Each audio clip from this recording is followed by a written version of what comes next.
بر مای قومی کرد زمان ناشکی و دانای تو به زمان ناشکی و دانای تو به زمان کس نبی کردن برن کس نبی کردن برن کرد جندبن جندبه بتاکبی آلا کردن جندبه بتاکبی آلا کردن هم خوردن رنگ زور و شورشی سردکن کنادیان مدارشان سردکن کنادیان مدارشان کس نبی کردن برن کس نبی کردن برن کرد جندبن جندبه بتاکبی آلا کردن جندبه بتاکبی آلا کردن هم خوردن مریا و کیمت رفین دیمان و قادیمان هر اجتمان دیمان و قادیمان کرد و کردستان کس نبی کردن برن کس نبی کردن برن کرد جندبن جندبه بتاکبی آلا کردن جندبه بتاکبی آلا کردن راوی کرد را گوی سرفی و شیران بابا خوی نشین بکن تاجی جیهان بابا خوی نشین بکن تاجی جیهان کس نبی کردن برن کس نبی کردن برن کرد جندبن جندبه بتاکبی آلا کردن جندبه بتاکبی آلا کردن کردنون تب حاضر و آمادنه جان فدانه جان فدا هر جان فدا جان فدانه جان فدا هر جان فدا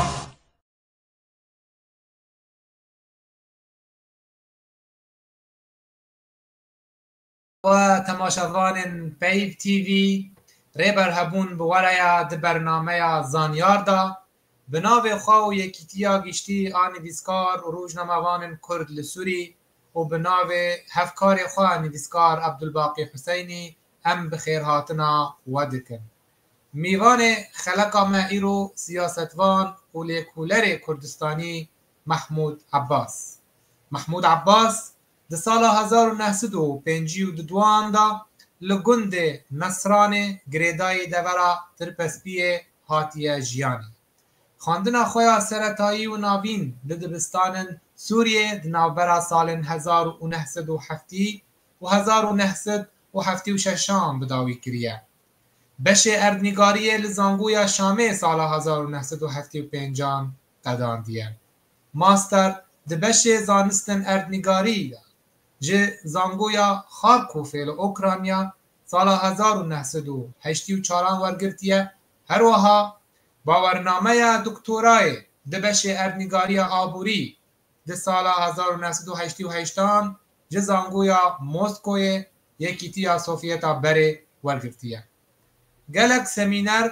لکو ملایا اردنگاری سوری دایه لگل سمینر نفرمی ده زانگویا مسکو شام و امریکایی گلک برهمن وی هنه رومان و خواندن رامانی و سیاسی لگل سدن گوتارن بلاوبوی به زمان عربی کردی و روسی اندامکی بره پارتیا دموکراتا کرد لسوریه جیگره سروک یکیتیا گشتی نویسکار و روزنامه‌وان کرد لسوریه جیگره یکیتیا نویسکار کردستان لامریکا و کانادایه جدامزنر سازیا کردی امریکی لامریکا جسالا 1991 و او لامریکای دیجی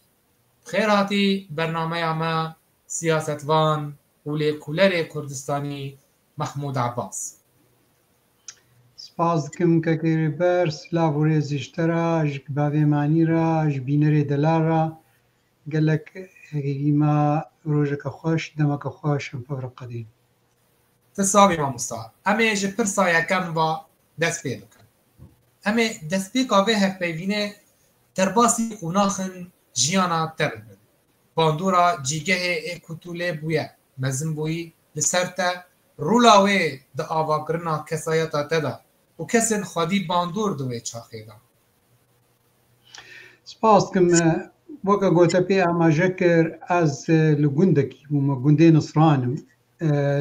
دکەبێ ڕۆژهلاتی قامشلۆدە شۆڵێ 25 کیلومترە نزیکی تربەسپیەیە ئەو دوێ مەدرساوی گوندیدا ئەمە حتا سەفێ شەشا خوندیە بتایبەت هەنگی دووردا ژغەی زمانێمەی کوردی پێوێ نەبوو جیواکا کوردی دەلوێ دەرێ مدرسة تاني دا بدريا مع المعبات تاني بعربي متخوند عربي مزاني بو حتى صفيت كاري بيجي حتى صفيت شعرا وبنجاج بيقلك جارا قو متخوند ما نزاني بوم چت خوينن أبيها باندورا خوال ميجو كامي وك نتو آواكر بتيبت جباكا من يا مالباطي نتوا كورتي بقلقي خورت بو جباكا قند جباكا هرم تمامي تکلیه ما به پارتیه گودن هندرو دا اوانا هشت گو بنگه همینی نتوی دستپیکه ده دستپیکه زانبون همدا او بنگه ها نتوی جمع به آوا کرن و بی بنگهش پیش روژم اوش پیش روژم و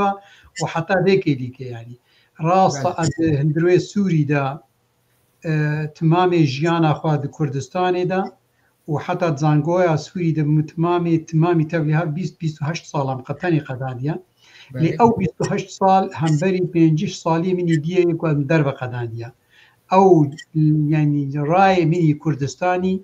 ما نس يسركا دجيانا مني جنها اس في دجمل امريكا جي دصل قدس افسه 4 سالي من امريكا ما لي او سالي قوم الويب وندي قداندن بقلك خورترن جوا صاليكم لأمريكا قداني دواري نتويدا دواري قريدانا من كردستان بگومان ین دستپیک جیان خواه لدورا خواه پیشی سرکه جیان بکه بگومان و نکار به حسان خو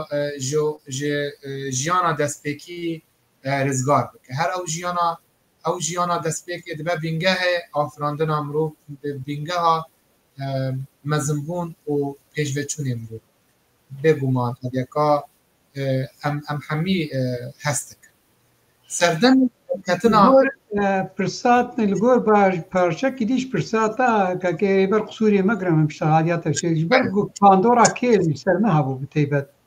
طبعا قلك هنز بو اخوين بس تكسي قلك سركه دجيانم د براسي باندورا که خکرین یک جي دواري روشن بيلي وخندني وانا دا باندورا بابي مبتيبت بابي راح تاخذ لي بي اوينا يعني حمت الشجيان اخو مالي خو قندي خو تمام دخستا همبري جو بس ام بخوينن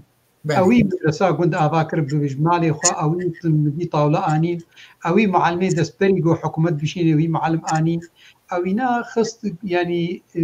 جموينا خندن يا سركبو دجياني دا ما تشتكي دي الجمع نتشتكو عم بكن غير خندني فيها أبيك جي ياد دوا دواري نتويد ودواري حجكرنا كردستاني دا وكاري سياسي وانا دا براسي رحمتيه براي مني مظن اوينا رولك قلك جرينج نبس النام براي خواده بأم طبعا رقم 14 برانا دنا نبس نامده خو ذكر براسي او دي جواكا غدورا تمام لغوند والهرم تمامي رولك قالك جرينج دي واريد ليست واوينا هشكو اف حجكرنا كردستاني وكار بكرنج بوني بيشروجا ملطي خو او رولك قالك مظن ليست حتى يعني حتى از نهاجكي حتى بري وفات بيجكي هرتم تكليه ما بير سيرفي اوستي قالك متسكني بله نمري باراوان حميان با روبای خادل حمیان و براستی مروفن هجا ده هر دمینن صاف دمروف بخدا ده پیشکتن مروف دا ده پیشوچون مروف دا ده بیرو بوچن مروف دا هر جی خود گرن وکو زندی بند جیان مروف دا یعنی از بخوا چاوال میزینم او مرسلا و گوهستنا گیانان یه گله هنک باوری هناك باورمنديان هناك اول بي باور دبن باوريا كور كوغيان نامره تيبا گوهستن دگيان كيدن از برنگكي يعني پارچه‌ای از ببه كي باور دبن چه رنگي جبركو گر ام همي یک میجبن جوه مروواهیا گرس تيوا تيكو ام کو مروف دا بری کوچا خوا بکه هر برمای خوا دخه ده هزر در دور خوا دا یعنی اب یکا جی ساغلمی زندیبون جیرا مسو گرده که نوسا بوی رنگی از بینم که ین وک گوده وک لاش چون لی وک هزر وک بیرانین مان دهندره مده او برنگه که جرنگان زندینه نمرن جبر کو امهین لجیانه دا دجی براسي راست وكاكو شهرستاني وكاكو زايتي قالك جارات آخفن انه شهرستاني تجارة جم خنارة دائما شهرستاني كسر بشتا شهرستاني كديد رابي يعني آلكاري او تكليد نابرا شهرستاني دا ولو جد نابرا مروبا نابرا انسان هذا اف كاريها يعني افتشتها هاي يعني تدميزين ميجوكا يك انسانة كي جباكا كده باندورا خل سروي جواكت كي ودهلي او ميجوكا بينا وقتيكو ميجوكا كراس بوقتيك سردست بوقتيكو يعني دبون بكا ما في ملطي دورا بينا دا او ميجوك تدميزيني هم بلا جيت بي وهم دميني يعني دميني وقت حتى ولو وقتيكو بيشوكاي دكافي ميجو يعني بيرو باهوري انسانه كي مروبه كده او ميجوك دميني بيري حتى مازن جيت بي قالك يعني بيشتي ونارا قالك زانابون سروي ميجوكتي افاكرن وقا قوتا بي اماجاكر بتيبت افكاسي قود بيشوكايا مدى رولك ليستن او كس حتى فيك ليكي ولو مازن جيبونا ولو زانبونا ما قالك فرح بوا وقالك ولاطه امقرهنا لهي او باندورا وانات ميجوكا مدبير بهوريه مدى هي رولك خوش ليزي بله وصايا ام سلافن ميبان خابك ما مستا صديق شرنخي المسلاف دكه ايوار باش ما مستا باب ايهم ابراهيم يوسف اوجي ما تشوبينا ايوار باش ما مستا كك هجار علي جي اوجي الهروها بمرايا محمود عبدي باهوز اوجي القلميا او ما مستا فاطمه يوسف محمد ام سلاف الوا حميان دكن تماشاوان هيجا اتنها بما فرسكدن سدم من دركتنا تاج دروا جبوتس او سدم چبون خواندنا ته ج بش اردنگاریه خواسته کاتبو لوسا هاتو خواستن گردانا و کبل کلین و سیاست و گلوچیه والله براسي خواندنا من شيء very interesting وقتكم بكالوريا اصلا بكالوريا ما طبعا علمي بو نأدبي بو يعني بحمدي خوام من شو جغرافيا يعني سجلان بجامعة شاميدا دون يونيفرسيتي شاميدا سر جو از بقى يعني كي باخر مجلس عسكريه دا از درك مدربه متخصص مهارنا المانيا بتيبت متخصص هندسه الكترونيك بخير يعني يا كهرباء لي مخابن شي نبو از مجبور بم جغرافيا دمام وما جغرافيا بهاساني خلاص كر براسي 4 ساله بهاساني هذا خلاص كرن واونا بو كبارچه كي خوندنا ولو متجرة حجة نكر بس بو مرة ما يعني قالك يعني قالك سرك مخوند قالك جي ليه نحجة كرن بيشتي خوندنا وينا 4 سالة السوري ما طبعا شو عسكرية جي بيشتي وينا رولك جمرهات آريكاريك جمرهات براسي از ناخذ بلا باش بالعكس قالك از بينانها بيجم بآريكاريا بسمامة كيما أو آمة كيما ببراسي رموش خوي فرحة هركس في نازي كل هرما كردستاني أبينا آريكاري جارك أزو الجموينا بوم رحمتي عزيز محمد سروكي بارتيا شيوعي يا عراقي لشامي هات جم وأزولو لي عرفان قابنا كوري يعني برازي كيمنا لي عرفان دم شد خويني شنا خويني ولو برسكر يعني أزباد ديتيل أشتر بيجن very interesting طبعا ابنا تقريبا 45 صالة سر بدر باسبوع قماشد خويني وقولا دي خلاص كي الجغرافيا خلاص كي وهالو رابو عزيز رحمة الله خدي عزيز قمات درنا خدي هاري دي دربة من حكي اشتر بدنا الدكتوراه خويني مقوما شاو أنا وكا صدمك مرشيب يعني وكا جاك أو خا إذا أنا كتنابهم بشتم فهم كر خيا آمم رمو برا أبشتغالي برين هاجر قوتبو يعني برا عريتو إنه كاريكاريا ويرابكي درياوي ربراسي دريا رحمتي عز محمد دريا بآريكاريا آمم رمو شوخ فرح هذا أب من حضر كتزمرس شما اتحاد سوفيتي شما رومانيا عفوا أوكرانيا والويدي براسي وقتي شهادتي دمن حضر كت يا ماجستير شكلك بو وبشتي له خلاص بو يا دكتوراه هنجي اوتوماتيكيا حزبي شيوعي هذا ولد وكا دوست قال لك هابون طبعا ازنا شيوعي ما بلكي خورت مام زاني وتجاره نمو شيوعي قال لك جاره ناكو كيج نقبام وخورتي هذا مذهبون يعني خورتي هذا دوست بون قال لك اللي ناكو كي قال لك جاره از قال لك قوميه اخرى قال لك هيش بوم طبعا ناكو كيد مرامه دشيت بو يعني بس او حزبي شيوعي دوستانيا زيدا او انا من حامل يعني دو نوكربون بيجو اسبيبزان سباسيا واتكم منها رحمتها خدي الهردو كاسيجو الكاريا مكرن امام رامو وبريز عزيز محمد يعني الدفيري بقى شوما تحادي اوكرانيا وطبعا اذا كي من حامل دول موسكو خند من الدكتوراه الفيدي خلاص كر تشبان دوراخ الفيدي دواري يعني دواري من نتوي وهذا كر براسي لك فراها قوسر فينام هو بيشتغل قلقة الاتحاد السوفيتي متشتك فيهم كر براس قلق جارا شالكية ما تشيد بون قلق خورتي ما كردات زاني يعني شالكين الموسكو تشيد بون اللي حتى جارك السوتشي تشيبو عم بلكي جارك سر بحري بون شالكين تشيبون فهم كر قوبرانيا بر باسبوري السوفيتي نب داخوازيا ملطي كردريا داخوازيا جوانديا واي دولتي قبارة كار بكرن بقلكي فراتر ديتنش داخوازيا ملطي كرد حتى انها اجبير ناكم جارك يكي السروكي يه اجانبات مامي دي جامعة موسكو دا متجو طبعا وتكليم خشق تيرهبون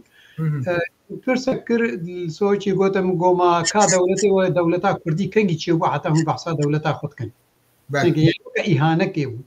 يعني أونا طبعا أدمي جوكا هالجم قال لك دي مديت الويدي راس سر تريكا ملطي كرد زانيبون وخشك تسكنين ودا خفتن بتيبات يعني بيهترج وقت جوز هاتما أمريكاش أمريكية مع إنه فرقازن دم قال لك هبون ليه مخابن وقت داخوازية في جدتيا ملطي كرد قبل جم سوفيتي كسياسة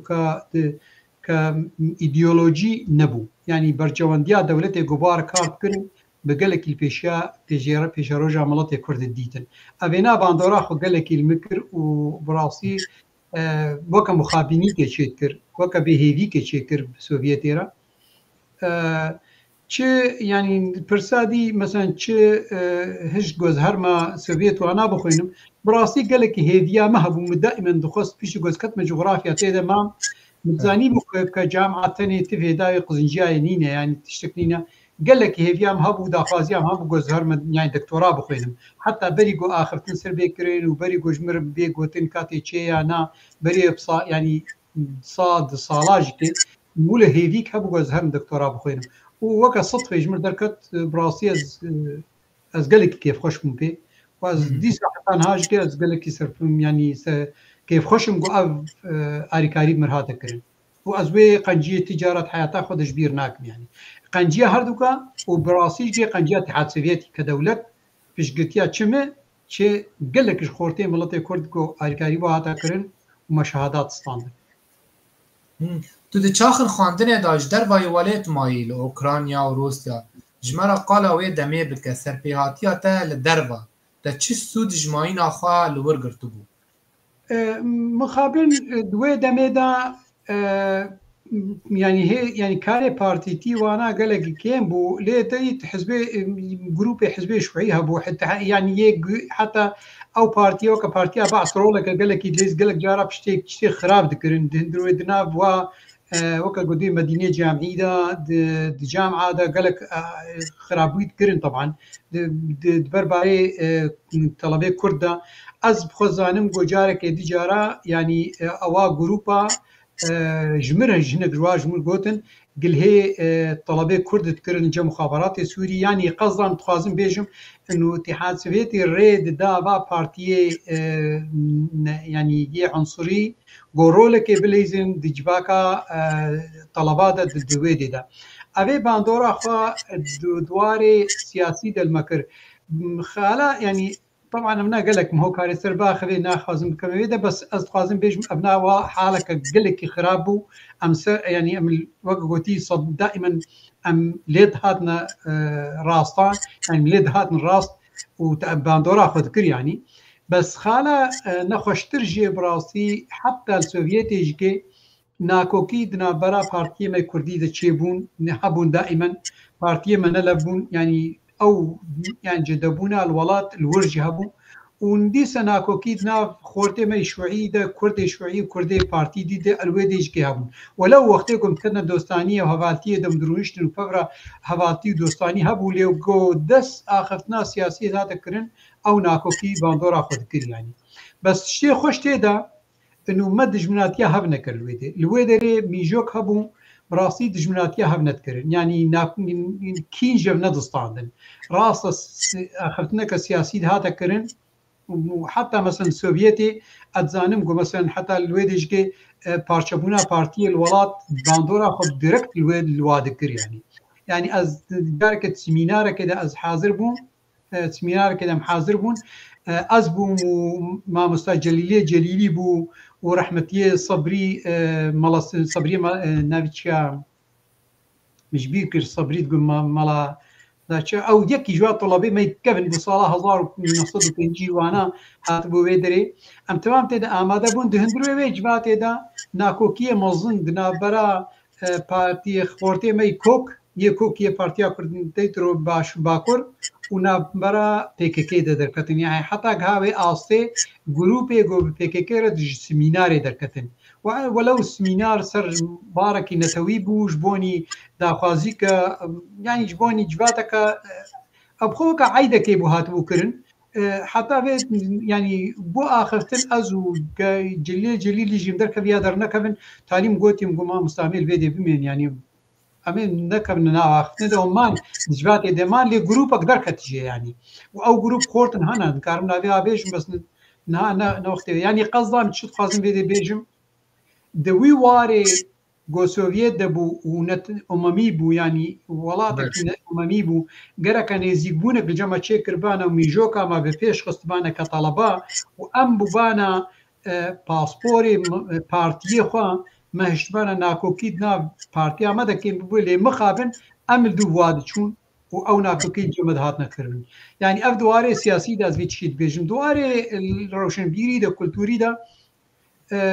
براست أدبقي باندورا جواكا روسي سوفيتي قالكي باندور مكر جواكا قالكي روشن بيري قالكي مثقف بون يعني طلبي قوم بوارا مداخ ومدخندن آريكاري كقلكي مظن مرة ذكرن براسي أو يعني أو عنصرية الجمهوري وشعبية السوفيت نبو ديجي طلبي أجانبها وشقاسي ملويدي وقلقون لأو عنصرية بالعكس قلق جار آريكارية ما تكرن أويك آريكارية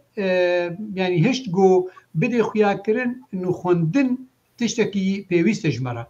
مدديت شقاسي أو دخولين اوينا هش شعبي ما تفكر انه اب خوندن جمرج باشا يعني الريل بيش يعني وقت قوتي شعبي ما بكر سر خوندني وروشن بيريه وبيش روجا مروف نبس دخوندنا اكاديمي تاني ديا دزانبوني ديا از بهورتكم اوي وانا وطلبا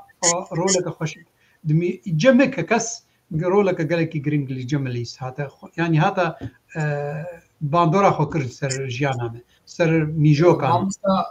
يعني بلكي هناك بيجن يكتيا سوفيت يعني خاص هن دماندا خاج نزكي كردا بك يعني دما يكتيا سوفيت بانغا وك ام بيجن تفجرن رزگاريا نشتماني آوا کرن گلک جرد کرن کو درش من خام مزن بکن وك ام بيجن فكك دما هات دامازراندن دست پک سلوگان آخوا سرخابون و آزادی هر چهارپارچه کردستان بود یعنی او رکی آخوایان او دروش ماخار سر بینگه ها هیویان لسر هبونا یکتیا سوفیت هر وها دما بارزانی بیجن پناگه یکتیا سوفیت بوجی جیلوه داره بیجن ناب جنرال لیکرو بونجوه چاقه هات ناس کرن وک جنرال ملا مصطفى بارزانی وک ایرو بیجن چاوا ترامپ مظلوم عبدی بناف کر وک جنرال يعني از باورم نزیکتیه وان حتی آدمه که هب و حتی هنک زانیاری جمعوال گرتن که پر اوفیسرن يعني ام بیجن جنرال روسی لپاش پرورده کرنا چکدارن کرد جیبو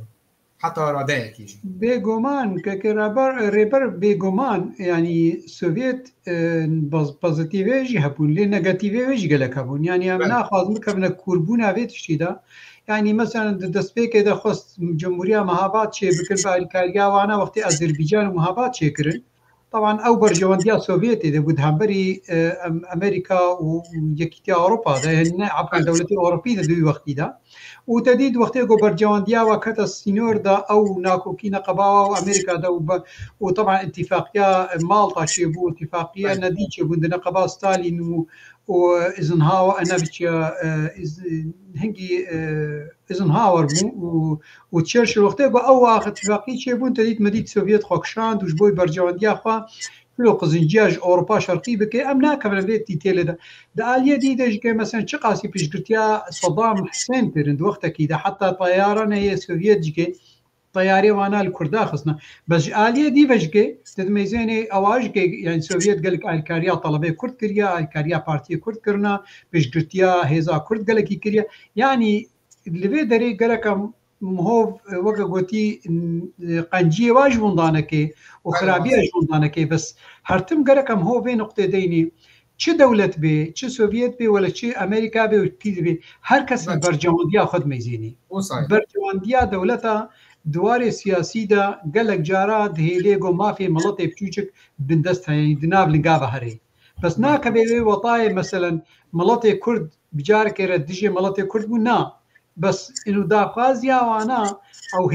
تێکیلیە وانە دەوڵەتی داگرکاری کوردستانی را بەگەلێکی خورتر بوو سەردەستی داخوازیاوە ئەو ژ بۆی مڵەتی کورد بوو یعنی ئەو بەرجەوەندی کە سیاسیە مۆسەر نابێژش بەرگۆس وەکە گۆ ئەم زانین وەختەی شەڕێ سەرمای دە شەڕێ سار دەد نەقەبا ئەمپریالیزمی و سۆڤێتدا بتەیوێت بەرجەوەندیاوە خۆست گۆ دەوڵەتا تمامە خۆر بەگرێدی ڕاستە گەلک جهادە مەسەوەکە پشتگرتیا کوبا دەکرد بەر بێبلا ئەمریکادا منکر مڵەتێکی بچووچک لێ پشتگرتیا مڵەتی 40 ملیۆن 50 ملیۆن دوی وەختی دە 50 ملیۆن کونسانی کورد هەو پشتگریاوە نەکردیانی طبعا گەلک ئەف کەبێ وارەکی گەلێکی کوور و فەڕاهدا وەختێک گۆم بێ باخەبن ئەمێ مەیزێن کات دەستپێکا ساڵە 1916 وەختێک گۆ سوڤێت هاتە ئاواکردن و پیشێنار حتا 24 بێت چلو ئاتاتورک ئالیکاریکە گەلێکی مەزن دريا أذربيجاني فطبعا أما قال قال لي دريش تربيني إنسان دي بتفاصيل بينا شقة أريكاري بهاتية بأتاتورك نجبوني خاطر شعبي أتاتورك بو طبعا جبوني جو سينوري ديجي فرنسا وبريطانيا وادا بسكني برجوان دياويدا وسوفيت هنجي نودرت كت الويدري مثلا بيشقتيا هيزا كردنا هاد يكرن ولو جو قنصلي واي وقا جو أمزاني باسيل نيكتين قنصلي وابو الأناطول الأطبقي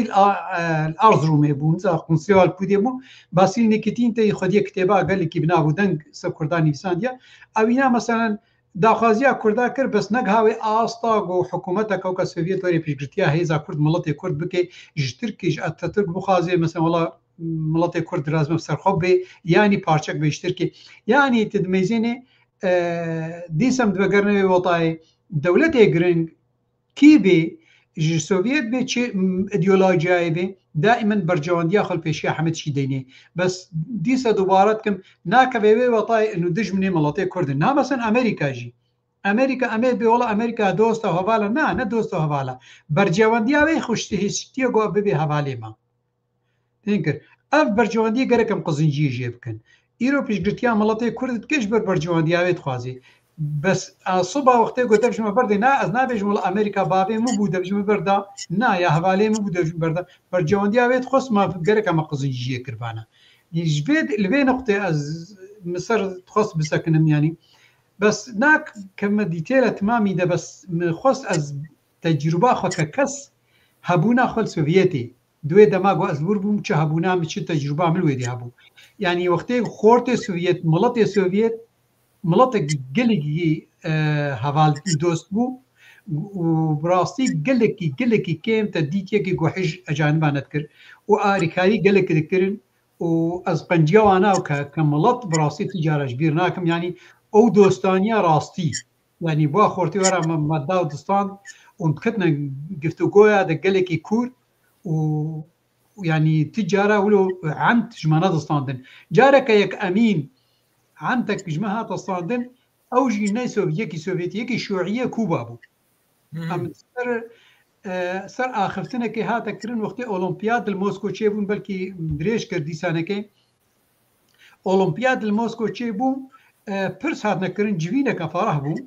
پرسکردن گۆ ما جەمیعی مڵەتە و دەولەتە مە ئامادە کردیە گۆ حاضر بن بێگا بووم دەسێ خۆلدام گۆتە یە سەرۆکێ گۆ ئۆلۆمپیادە حاضر کرد مۆسکۆ دەبوو مژێ پرسییم گۆما کا مڵەتێک ئەحمەدیۆنە بەرپرسیارێ بێت بێت و ئامادە کردیە یا نا بەرسباخە گۆڵات نزانم ئەبێ لێ پرسم پرچاوە بەرسبەکە دی هاتەکردن میژیم گوتیم گۆ سۆڤیەت پشتگوتیا هێزا کورد ناکێ گەرەک ئەو بزان بجێ مڵەتی ئینسان گەرەک ئەوە گەرەکی برێکە ڕاستەنی جهێزا کورد درێژ مڵەتی کوردستاندا دەپاتۆی یە کۆبی ڕابوو بۆ هاتیە دەبزاوێژ سۆڤیەتی ئاخفتنەکە ولو هاتەکردن هون تینۆ شتێکی ولو هاتەکردن حتای دەنێکێ ئەبێقەتێ بیرام کورد بوو ژێرە خیا و ناس کرد بەشک ولو فێرە شتەغلی چوو یانی سەکەی کردووە جواتێت ئەم جوین جامعا مۆسکۆ دەکردن هاتەکردبوون بە قاعەکە قاعی مۆسکۆ دەگەلک سەمینەرن ئەردنیگاری دایە پشتی بداویکردنا خواندنا خوا گرنگیە vê zanistê li civakê em dikarin hinek zanyarî ji te wergirin di derbarê ezmûna te da ji dayîna semîneran ev babet çendîn giring e ji bo me ئاغلبێ وا سمینەرێ گۆمکردن یە سۆڤێتێ بتایبەت و یە لە سووری ژی گۆمکردن و د سمینەر li vê dêl cami'a hîyûstin mikirin heme دوارê yani yê اختصاصiyê min coğrafya de yani ne yê siyasiye ne yani netewîye ser اختصاص بالضبط ser doktora me bû yani şehada yani wek dikarê bêje risala minî doktora bû سەرێ بەنگهی ماکری ئەس باوەڕ ناکەم گولقاسی باندۆرا خۆ ئەو قزنجیاوێ ناش بۆنی پێشە ڕۆژە مڵەتی کوردیاش بۆنی پرسگرێکە ئەمە هەبێ تشتێکی بەس علمیە داختصاص خۆدا هێژبەرگۆ دەکتۆرامە بڕاستی ئەبژی خارەکە گەلێکی گرنگ بوو وەختێ گۆزاتم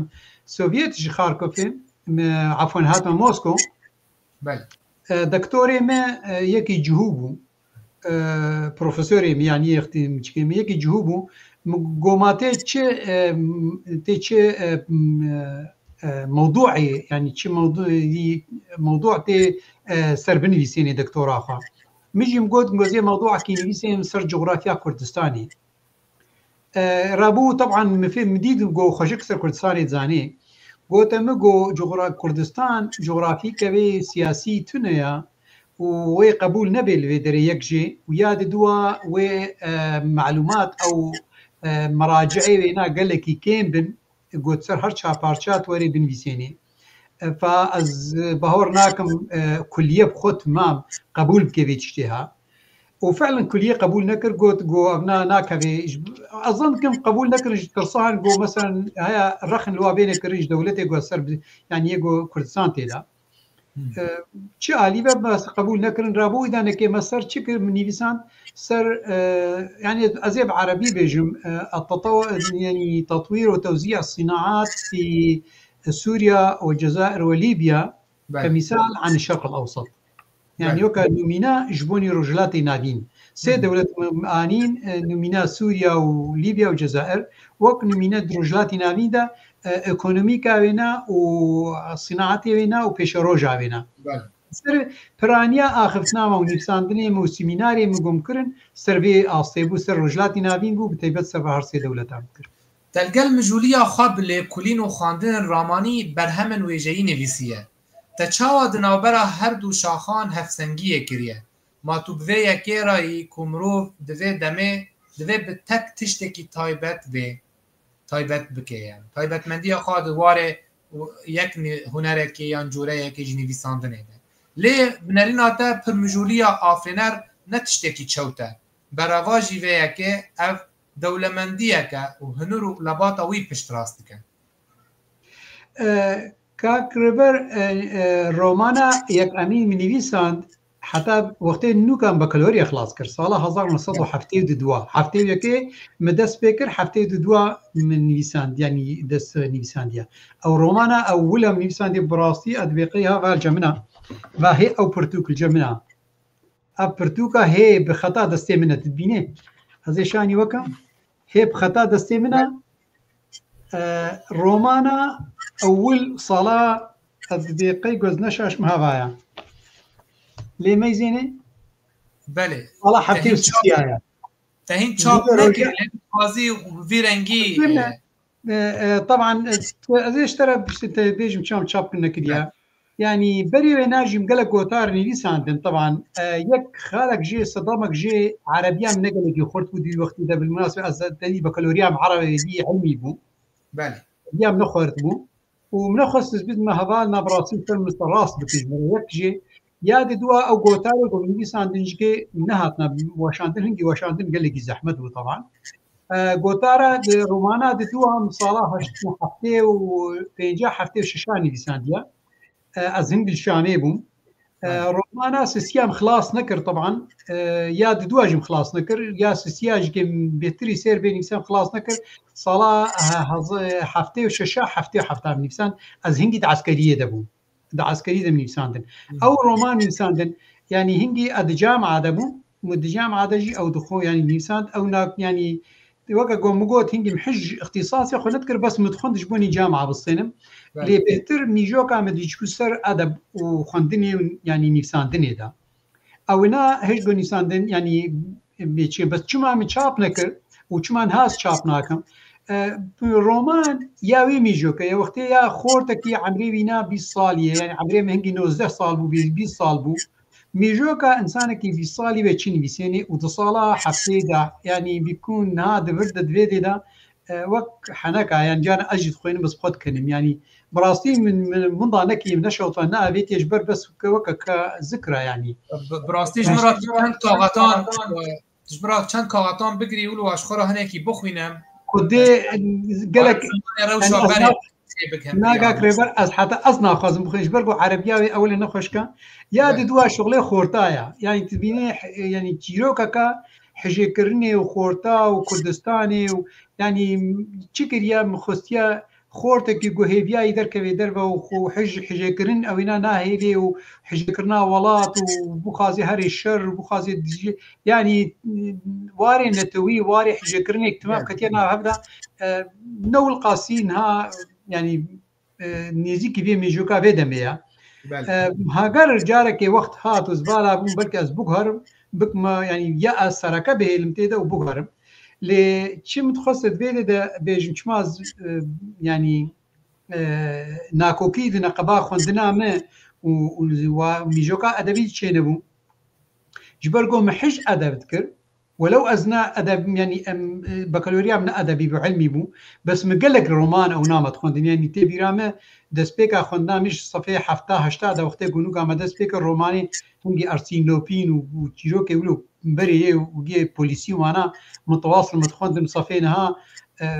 يعني ما دسبيكر ي رواياتي ادبيه عالمي بخوندن اوينا باندورا خسر مكر وحميش بريا براي مني مظن براستي مكتبك قال لك مظن جميابو او هجو ميجوكا مي ادبي هري يعني ديك هسايتي ام هبو يك جيب جامعه ربو يك جيب ادب ربو بس يا حجي كرنامه براستي ادب ربو وهجو ايدان كي ازبا تشيروكا بنسين بله خباتك تهيا دناوا بارتيا ديمقراطا كرد لسوريا دا والسربي بابته تشد قاري ببيجي رو شاري خستني دمه كوتو اندام بوي بچي شيوي ازموما اندامي يكيتيا اندامي بارتيا ديمقراط هنجي صلاح 1900 الصفي دوزها بون تي ديرامن صفي دوزها بريقو امتحاني بكن بريا برايم عباس طبعا او جيش بارتي دبو اوينا وخورتك كيما هبا دوستك كيما بو الحلوة او يه منطقي بو هنجي منطقية بو هاتا جماعة النصران ام بونا بارتي تيدا لي بيشتي وينارا براستي هناك بيشتي 2 سال 3 سال ناكوكي تشيبون جبرقو قالك نزانم ناخذ بك موقع رخن اللي قالك ولو يعني ميزان انه اول انهزامي بارتي قالك دناف خدايا ميجوك اخو ناخذ درخي درفا ما حجي نذكر جارك كارك دوما هاتك كرن درفا مشون ما تخص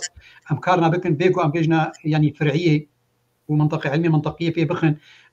أم وكا سوجلي دي تنشاوا هنكارا دكن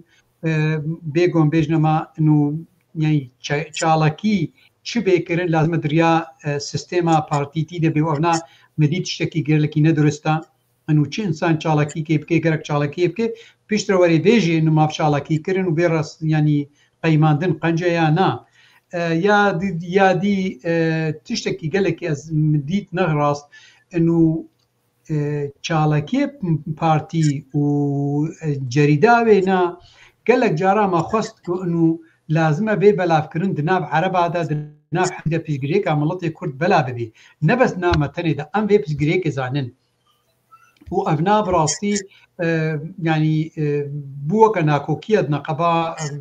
أزو خورت نديج كي براستي نقبا ما وهناك طبعا يجو دريا بارتي ديال بيشاما بوكا فرعية منطقية وانا أبونا وكا ناكوكي نابدا براستي مكان جدا بجي بردا وقتكو بيشتي مؤتمرين أبردان تشيبو او جدبون كتا بارتي دا بو سيب قسم هنگي قيادة مرحلي چه بو بارتي يسار و چه بو براست هنگي بيشي بنارا زوكا يعني اوتوماتيكيا نزهات مسكن عندن بس وقت داخوازي او كاري بارتيتي براست دسته كده مكان جديد از في نوميني ازي بيجم ولو بلكي قلكي كيفن بي صالا وقتكو بارتي بو دي بارتشا رحمتي كان عاني عقيد اغا وخورتك هبو تقولي محمد امين هنجي تي جبهه معارضه تشيك هنجي براي من يقوم صبري يم رحمتي يمظن او يجي بوارا كار كرد جبهه معارضه ده هنجي اصفي حفتابهم جبرگو جواد جوین گلک جارات مالا مد چید بون هنگی ام الحراق دور بگون گلک جارات جوین مالا مد چید بون او میجوکا پارتیتیه و شکل دکتا میجا مد وک گو یعنی گوکا گم دناب دبن او اینا داخیا کرن هنگی مثلا جدبونا پارتی و قسام و ناکوکی دا پارتی دو و هنگی تیت آنیا دی اپوزیسیون چه بود دی هر دو پارتیا جبهه المعارضه گوتنی دا او تمام باندورا خلیص وخالات دوا او مرحلات دوا فيشتي جو جبهه او جبهه معارضه نتشو سري وهاولو هنو دي دلما وكوتي صاربون كتيدا برايمه دي بارتيا روجا كرد افاكر فيشتي نارا دو صاله از هنگي صفي نها بونبونها بارتيا روجا كرد افاكر او صاله كي تقريبا دم وكاركي قالكي هذا كرن او هنا قالكي بوم ديس باندورا المكر وك داخوازيا من بارتيتي ونتا وشتيولو لي بيشتي صاله كي ابراهيم او بارتي سكناند ودان كدر كتدربا بس او باندورا وكاري وي وقتي الجمع ما حتى بيكي بهورت من الجمع الثاني الجمع ابراهيم وتماما ما يعني باندورا المكر قام بين جريدان بهذا خوي سياسي بارتيتي كردستاني با توجه سال 1991 وال امریکا بوی لور تا انجمن کردستانی لسوریه آوا کربو هر وها یکیتیک روشنبیری بدیدی اوه که بنالینا تا چبو و ما میوانه کی مجیجی گل و پرسه کو مشتکری پرسه کی وی جی هنزی و پرسه دبیجه گلو تدناف دو جیهانان دا تجیان کری هم تدناف کومونستان تدمکی جیان کریه ریا خواندن آخوا هم نهاجی تدناف جواقا سرمداری دا جیان دکی یعنی تکاری پرسامن الگلبه پرسی جی ببرسوینی دبه اشترا گور سربوری آتا چه تشت نینی و ارینی هیا دنابرا هر دو جیهانا از سالا نوتو یکی عند شری عراقی دا شری یک کویتی سالا نوتو یکی عند شر بخود از هاتم امریکا براستی امریکا جمرا وکا مدگوقی قلق مهو كاري كار بقيتي دا اللي قلق صدم في الشام دركتن طبعا جبر امريكا براسي جيانك قلق زورا نوكا اوروبايا بكار بشالكي روجانات نكاري جيانا خب ماشيني طبعا دواري نابرا سوفيتي وامريكا دا وكا قومدا خياكرن الويدري السوفيت هردو آلي برجوانديا بيتشلو برجوانديا دولتي رولا خود ليست ومدميزان جو انه سوفيت بخشكي نأو وكا جو أمزان إنه والله بيشقرتيا ملطة دكي هرتم وبيشقرتيا ملطة ديني بيشي حمتشتي ميزا جو برجانديا دولتا قالك جارا دي بيشقرتي برجاندي ناخوازيا ملطة دخي درجات دو هذا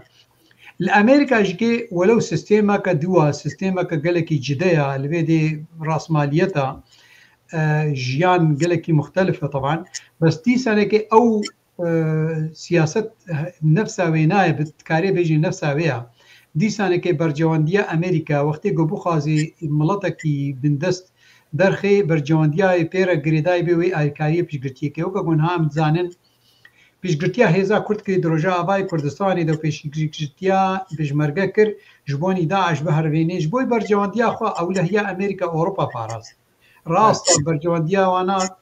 يعني هذا كذا مسألة دلي برجوانديا خبري حميد كي مشاندن تدميزين دولة جرينج أمريكا بي أو سوفيت بي إما أف نومينج هردو علياستان يعني داخوازيا وانا بكيرة بي هي بيشقرتيا واش كيرة بي يعني برجوانديا خل بيشي حميد كي دين راستا دي ميجوكي قلكي جدا نجف لدوار جواكي دسكارن بيجم ملت سوفيت قلكي زانترا جملت أمريكي راست ملت أمريكي تكاري بي برسنتك بلكي نزيد 5% يا جو دولتي دمشيني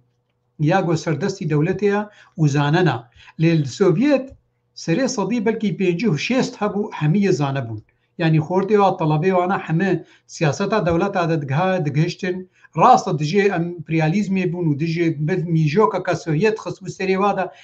امبرياليزم ونا نديتبون حما تشتي بيس السروات زاني بون ليه زاني بون دولت شنو كينو كاردكن ونتو يعني ناكوكيه ناف دولت هذا خوشك زين يعني اف جدبونا كقالك فراها بدنا برا ملطي سوفيت وملطي امريكا ده مثلا هي اوروبا بلكي جدبونا كدينا برا وهذا هيا ل أصبحوا دكم الفيدري رولا دولتها دفي زانبوني دقلكي هيا سوفيت ملطي خوب راستي ريج جرد بكر جبوني زانبوني بيشياوين آريكاري بيرتكر بيش بكبي ملط الأمريكا برجوانديا يعني أبوري داخوازيا أبوري أفيا هر يعني ميديا أمريكي يعني هشتي تنافس سر برا وسر جيانك خوش ومالك خوش وخاني هشتي جوزانبون جوانا بدرجات دوا وسسية يعني أبنا باندورا كقلكي فرح ليزيش برولش كتميزين أمريكا يسردستي أمريكا دولة العميقة هيا شركات إنها وكبن هاي دولة عميقة نون قطارك نيسان يستفي شكي خلقا أول نهام بلاكر إنه دولة العميقة يا نوتي أباكرين ريج دولة عميقة عسكري الصيني أو يجو سردستي أمريكا بون بلكي نسبة وانا نزيد الدوسياج صدي يجو أمريكا دمشين يعني بله تو جیگر سروک یکیتیا گشتی آنی ویسکار و روزنامه‌وان کرد لسوریایی نرخاندن آته گشتی جی خباتا و سازیه گلو چیه پیش رخستنا و یکیتیه بنرین آته به چه واگره دایه بري وينا براسي برسك قالك خوش وكيفامي جيرتيت بن طبعا بري وينا ستبحثا انجمن اجتماعي كردستاني افاكر يا قوم البيت امريكا راست بس وينا انجمن اجتماعي كردستاني براسي جو خديه ميجوكي هات يعني جمعيه هات دانين او بيرابو قراني مشيركو عباسا او نا هاتي امريكا عمري وينا حيجه صالب طبعا او اللي دخلنا خليدي خلاص كريا او خديه بي ميجوكي طبعا هنا ذكيه بينا برينها بسازيا دي كردي رهبو او منظمه كردي هبو يا اسعد خيلاني بربرسياري بو رحمتيه سرتيتا ومحافظه كركوك مش بيك نادينا رحمتي او ناب بربرسياري بو دكتور مش بيك نادينا رحمتها خدي لي بي ورحمتها خدي لي ولا سعد خيلاني يجي بي هردو كبر وفاتون او انا عندي سازي كردي هبو كردستاني وتمامي بدنا ودا بو بس بيشتي نارا او ميجوك هاتا داني جبوني بجريكا ملطي كرد السوري براسي او انا اذا كي اف دافازي جماكر از بهورت متكني بينا منك امريكيه او جدان اخيا كن بيرا كاري بير كرن انه سازي كردي بنابي ملطي كرد امريكا دي بي افا كرن ئەمگانەوەی وەڵای گۆنگی کدی مؤتەمەرە کنگرن ژێرە طبعا ئاریکاری پێر هاتەکردن بە ئەمریکا ئەمریکیارە مؤتەمەری ئەول و دوات هەندروێ کۆنگرسا ئەمریکی لە هاتەدانین ژوارە هاتناوەکردن و طبعا خۆرتێ گوتێدا ئامادە بوون زانین هەنگێت هەردوو کادا ئەس ئامادە نەبوون سەدە من هەبوون طبعا بس ئەو کار مەهاتەکردن حتا ئیدە مؤتەمەری تاسیسی بەلجیکا ساڵە 2006دا و دوێت تمامیداش کە هەرتمژی وەختێت هاتە ئاخفتن ئەو مەسەلا سیستێما فیدراڵ بۆنی هەرەما کوردستانی ئەو دوێ و دەهاتە دەمەزم گەلێکیم سەرسەکنین بە ئەمریکیاراژگێ و حتا بەسرائیلیا وانارژ وەختێ بە تێکلید هاتە دانین و حتا دە پازیسیۆنە سووری دەهنگی دوی وەختی دەژگێ سەر فیدرالیە گەلێکی مە سەرسەکنان دوارەکەی دیپلۆماسیدا ینی لوبێکی کوردی گەلێکی خورد دوێ چارچۆوێ دەهاتە ئاواکردن ئنجمانی نیشتمانی کوردستانی لوبیەوێ گەیەوەی دەرەجە حتا 2018 بەرێنا دوجار سێ جارە جوینە تالی کۆچکا سپیدا هەنێک پاسپۆری ئەمریکیرە هەندرو دەهاتە دانین ینی هەندروێ کوردی کۆچکا سپیدا طبعا بسەرکتیا کە کشێرگۆ عباس و حتى انها مثلا جامير حازرج مصطفى جمعه عفوا عثمان مصطفى بابي عثمان الدنماركي دميني ورحمتيه جوان حقي بو از بهور دكن انما تبيران بس بقي رحمتيه دكتور جوان حقي بو سويد هاتمو يعني او جبينات طالب هات الكوشكاس في هذا داني بيش نارا براستي ما هات مجمدان طبعا بيجي اخرتني نقباز وشيرغو خورت ندي باور اخرتن ما وقت جمد عندن قالك خاله ويك جي شر ما قالك هاتا كرن جاليه مخابن طبعا جاليه بارتي ما كرديبا يعني بارتي كردي براسي شر ما كرن بهترج دجمنيبا طبعا صدمه قالك ان ناخذ بيجم لي جبوني ناكوكي قالك فرحتر نبين وامنك من بيجيدن كي ناكوكي هذا تجبينا تالي تبيرام جبينا كابو نخرج يعني ولو المهم ناكم في ديتيلي ده براسي ما بريار دا 2018 بو ام بجمدينن تشتي كاري قوم بكرن لازم درنك في سر ميديا جهنگي طبعا كاكشيرغو عباس قالك جاره تكليبي هنا وكارد كي ونوتج مرتين وقالك جاره وقت سر تلفزيون داخلهم نوتشي نبسريه ميديا داخلهم بيكون دايركت شمرهاتنا قوتن وسروي اعتماداتكم قالك جاره از يعني برياري خو او اخرتنا فصل دعواتكم ليه ما بريار صانديه جو امنا ما دركن سر ميديا بريارا بيانات شقي درنخن انه ام تشدكن دلي تيبت كاري منوكي بري بيشي 2018 كار كمتربو يكيتيا بيشي برين هاتي ترنافي رابطه الكتاب الصحفيين كرد في سوريا بو طبعا اب رابطه صاله 2004 هاتي اباكرن طبعا هنجز نتي دبو كاك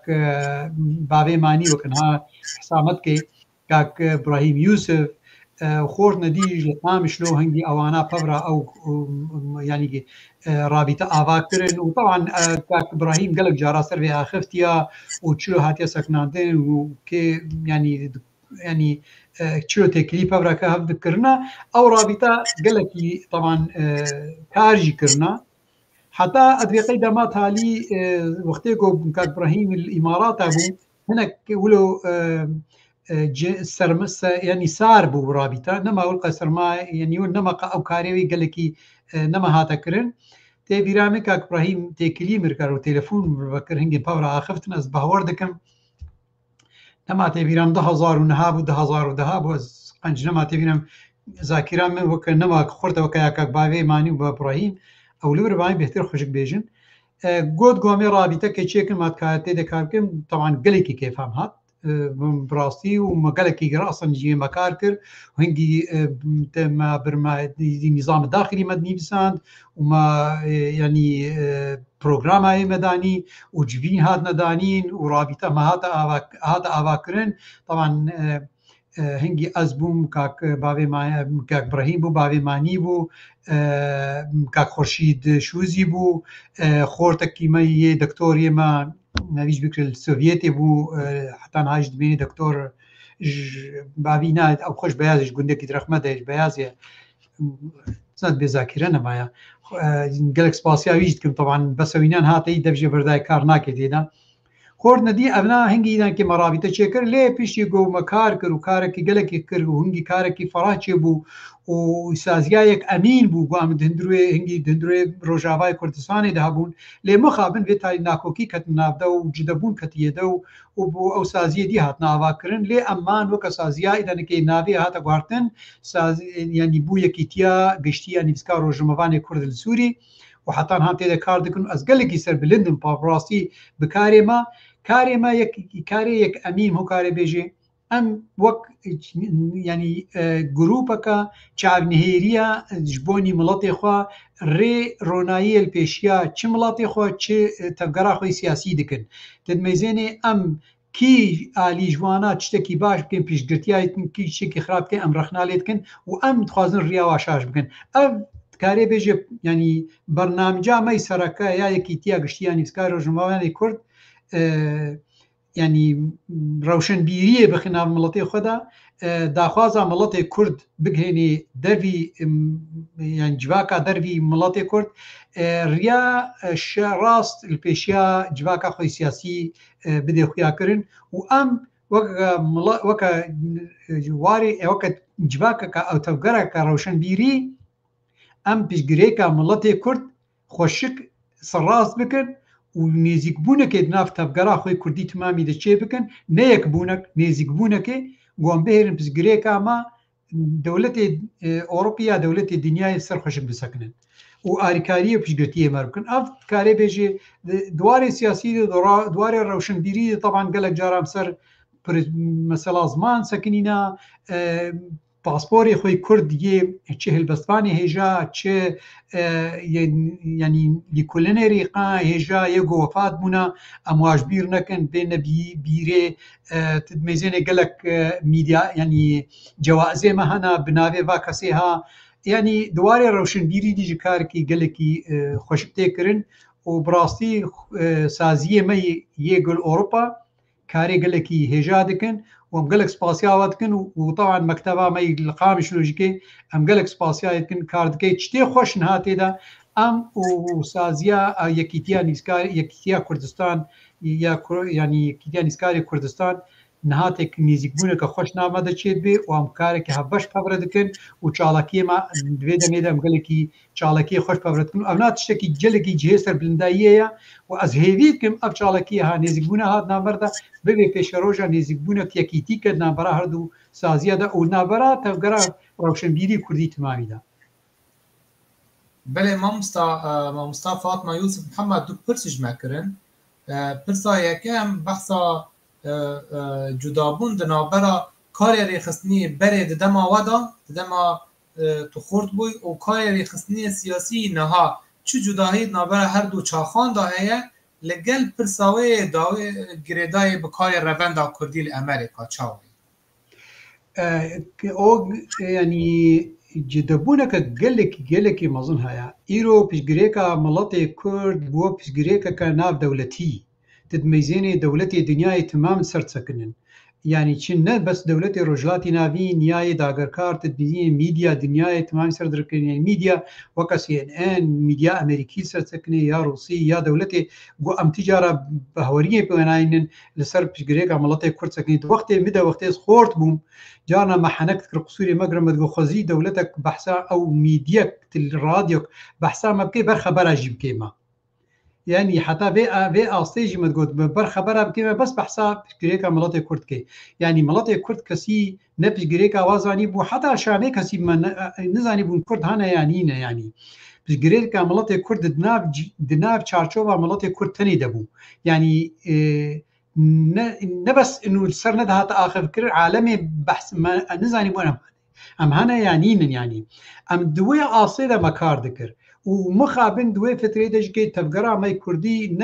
نەدگەهاوێ ئاستێک و ئەنوێ پشگرێک وێ پرۆبلێمی بشکێنێ وەرێ پشگرێکە خۆ ناودەولەتی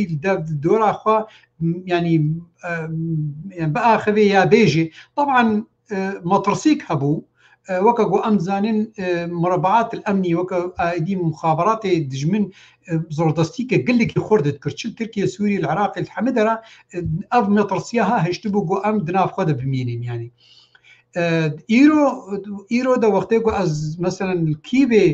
سر ميديا كده خبم بأمريكيا رضا خبم وقتيقو بحثا ملطي كردكم از نما تيم بحثا انه تشدا خوازيا منها انما تيم بحث انه ملطي كرد كيا انما تحسن اتيم تيم بي اخفتني دكم كاتي تشقاسي كاري كاريان بك وكا عين دولتك دبلوماسيه اسبير الدم دوستينم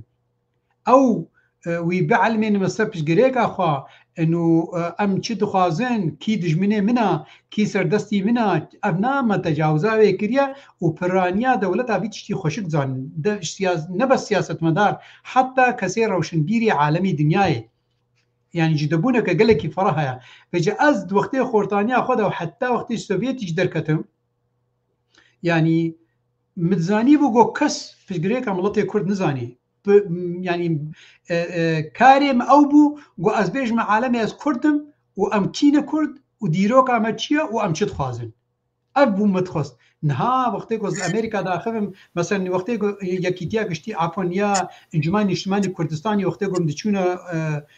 کوچکا سپی وقتی که مدچونه پنتاگون وقتی که مدچونه مثلا کنگرس بسیناتوری امریکی را مثلا درونشتن یا کنگرسمارا شیلا جاکسون دیجار سجار الویدس پیر نشتما سنت کنگرسمانه کی دیوس جارا پیر نشتما وقتی پیر داخلم تجارم بحث نت کر کادی روکا کردکیا و کردکینه و امکینه دهاتن سر داخلتن بس گریکا پروبلما کما هيا ام تخازن سر باخفن يعني ام تخازن مثلا هونشلو تكريا بحكومتا سوري ربكن جبوني جو بجريكا ملطي كرد دي بي سراست كرن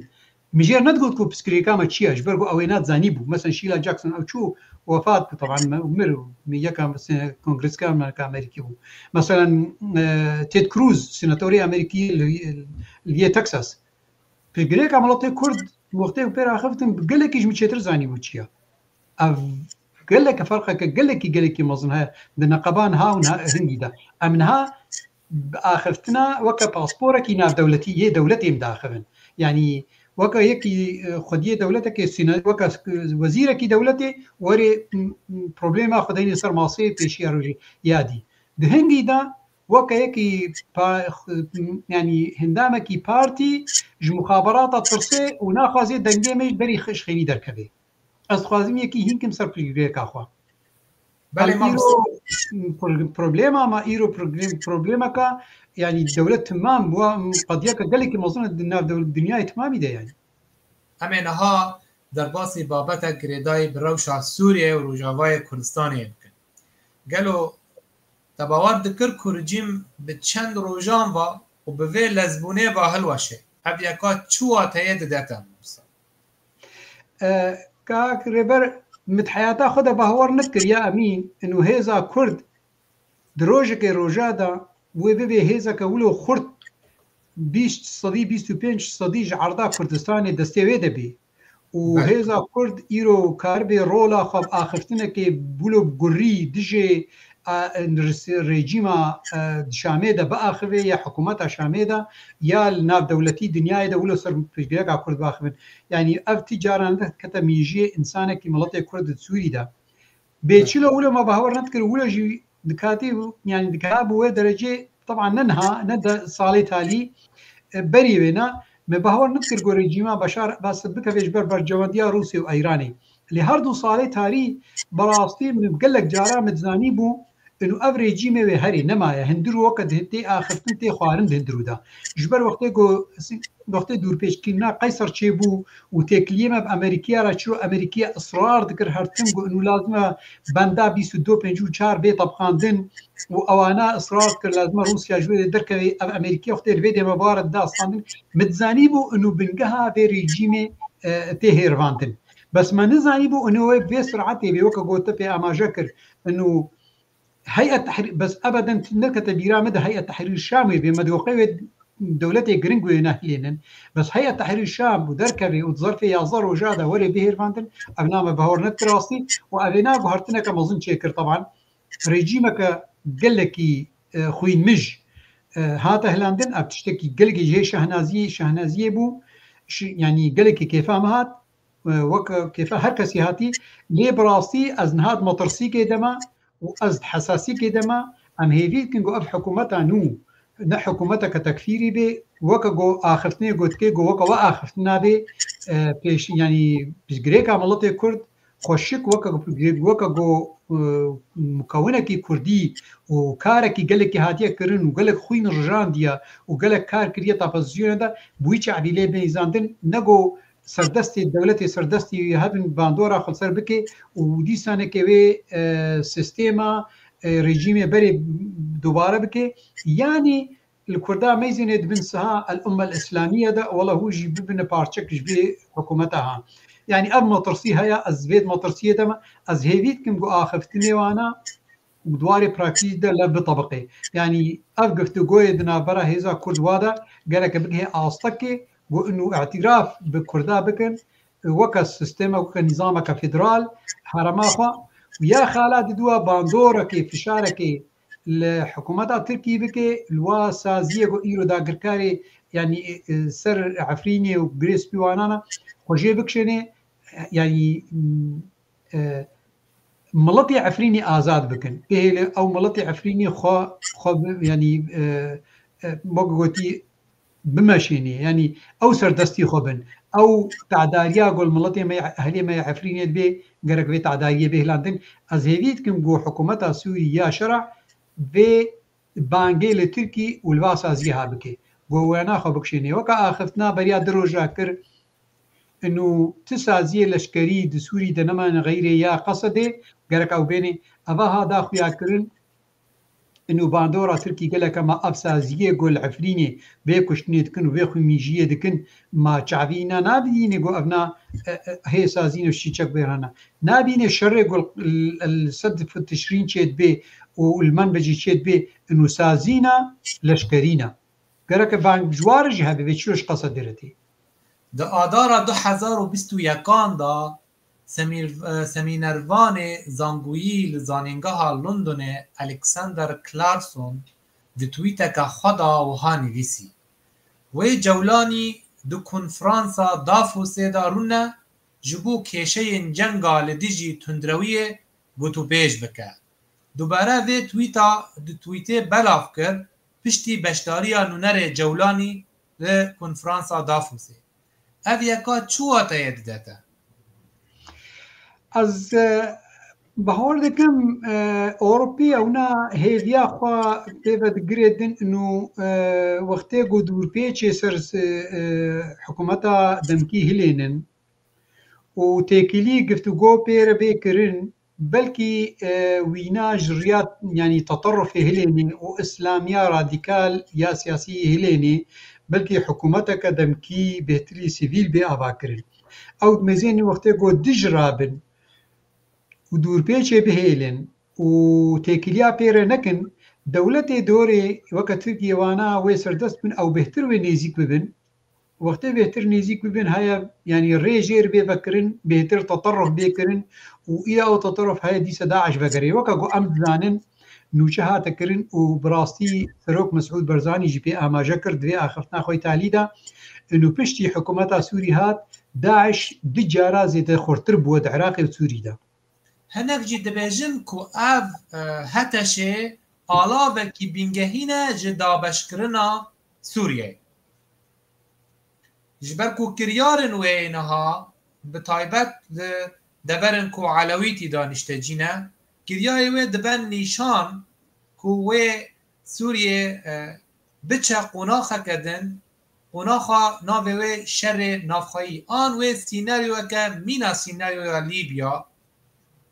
وي بقاومه دنابرا حتى شي كل شامي وام بيجن ين نينا تينا بنافكرن بناوي برماي رژیم سوری برمای هیزن رژیم سوری ما دو گوتار سوینا نویساندن دقیقه خورد ندیجی ساند دقیقه بهار دکم که ابراهیم جگری نیست ابراهیم نیست يعني مثلا دن سيشار نوعي ناكوكيا إيرو دندري سوري دهنا ولو بيجي كي بشارتي ودرناك بيلي بهوردكم وقتی تکلیه اوروپیا و دولت اپیر نیکرن و ری يعني وقتی پیشاری نبردن سر حکومت آدمکی و نه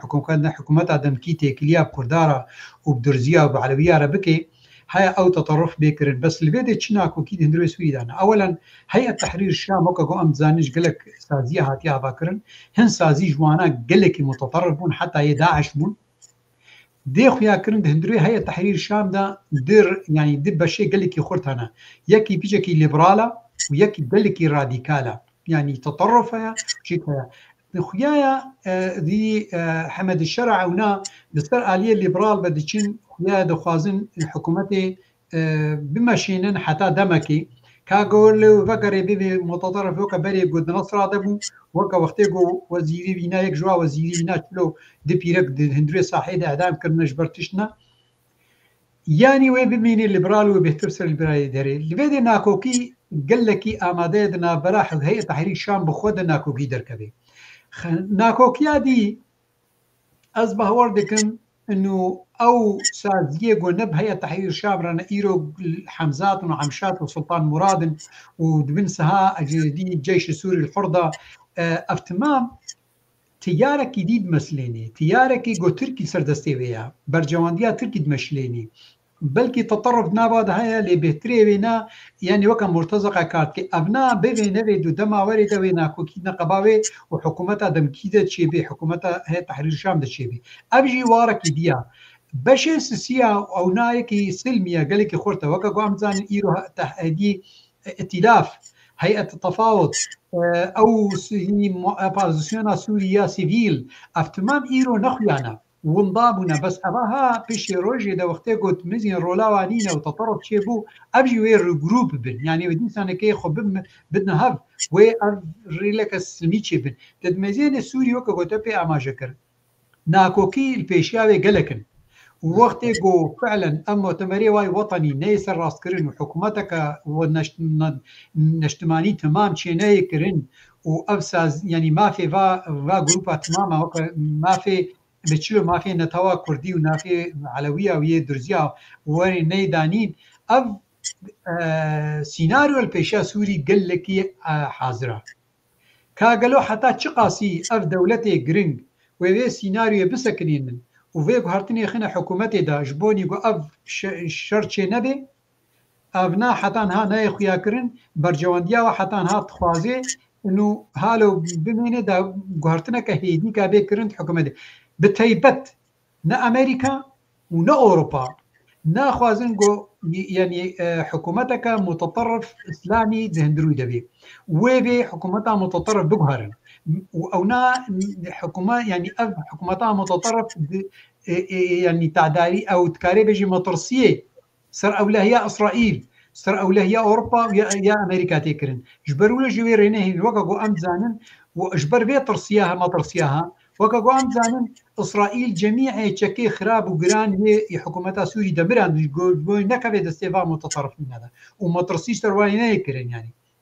أباها تمام بدي خويا كرن إنه سوريا حتى أنها طرفك قال لك مزنصر هيا لأم هيفيت كن قونك هي وطاية أم هيفيت كن حكومتك يعني وطني نشتماني دي أباكرن نيكا متطرف يكا سيفيل وفعلا سوريا قو نبي سوريا كلا مركزي فدرالي او احتمالا شرنا بخوي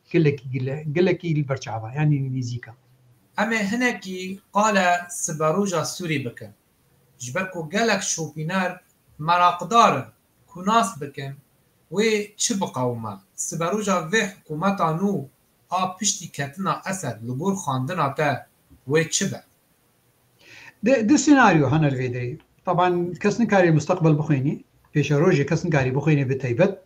بس الجور يعني الجور خندنا جونهاتي كرن دخل خال هنا يا أما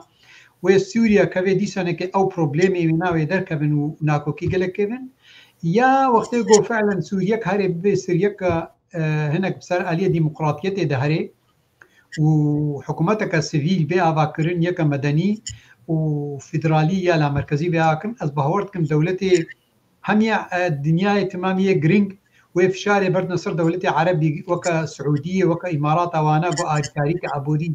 قلكي مظن بيرا بيكرن دا سوريا فعلا راسي آبا بكن وفشاري برد نصر تركي جكي وي باندورا خسر وانا قلكي كيم بكي أصبحورتكم دبي واريدا وسوريا بي باراستن وسوريا كخشك بي آبا كرن وسوريا كنشتماني بس قونا فدرالي بي أو ناكوكي يعني بمينن يعني أو تياري راديكالية متطرف بمينه ینی پێشە ڕۆژای گەلێکی خراپە لێ ئەس بهترێ وێنا بە هەوار دکم وێ بسەر خۆشببوونی دەهەری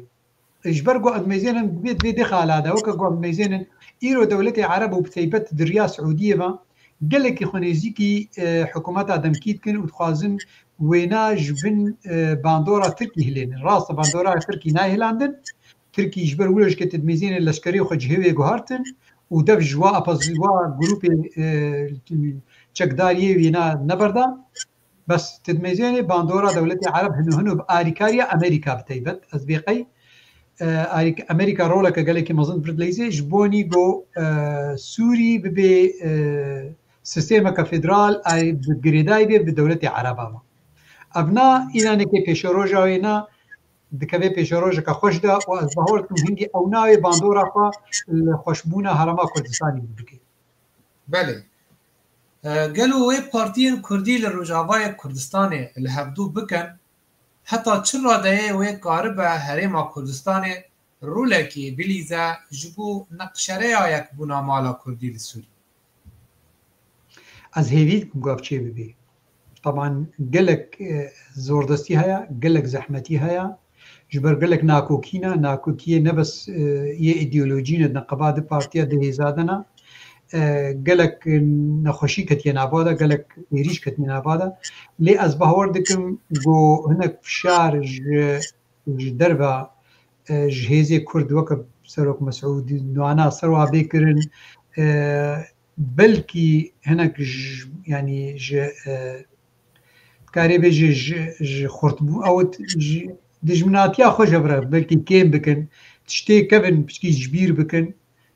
nêzîkbûnek çê bibe. Lê ez dîsa hêviyam xurt e yani hêviyam xurt e enû ne belkî ne yek hevîk navada çê bibe, ne mutemerek çê bibe, belkî şandin bi navê hêza Kurd bê amadekirin yani bê demezirandin. Ne şandeke tenê, sê-çar şandana akademî ji bonî çê giftugoya têkiliya bi hikûmeta demkîra ji pêş daxwaziya miletê Kurd bidine pêş. Ji ber got her du jikê wextê got ne yanî em her du çima behsa her du katin ew xwe gereke hêza Kurd timan bê, hêza Kurd ne her du tenê ne yanî Encema Nîştimanî Kurdî û ya rêveberiya Xweser. Ez hêvî dikim got nû pejê dî Kurdî jikê bixwara bêlin got başan de bêvekin. Ji ber got her du jikê gereke bizanibin û ezan dizin xweşik dizanin. Wextê got her keşî bi aliyê xwe bi sereka xwe bi xwe tenê herê wê her du jikê lawaz bin yani wê ew giranbûna wan nebê. Wextê got beşekî tenê bê wê giranbûna wan bêhtir hebe û axiftina wan bêhtir wê dihê xwe bigire yani. Ez vê hêviyê de ma wê bizanibin ev tişteya gelekî giran e û edbêqey wê talî nêzîkbûnek neqeba da çê yani levhatinek min nêzîkbûnek levhatinek. Wê rejîm li Sûrî bi çi rengî be binêrînate? Navendî, an nenavendî, an federal? Li gor daxwaziyê teban dixwazin got federal bê. Navdewletî li gor fişarê navdewletî Ewropa û Amerîka weke got em dizanin ew dixwazin yeke yanî la merkezî bê û federalî bê. Ev Amerîka wana dixwazin ez bahor dikim ev ê yanî vê fişarê birine ser wana. Lê li gor Tirkiya û hin dewletê Araba bê tiştî naxwazin. Ka heta çi qasî Tirkiye û dewletê Arab bi bandora xwe bilêzê bêhtir jiya dewletê giring ev nayê denekê pêşerojê de wê bizan bê. Lê ez bahwer dikim piraniya wêna yanî belkî ne bi navê federaliyê bê lê wê sistêmeka la merkezî direkt vê indirekt wê Sûrî de bê ava kirin. Bê wêna nakokî wê Sûrî de bimînin yanî temamî wê nakokî ne bes neqeba Kurda û hikûmeta merkezî de bê.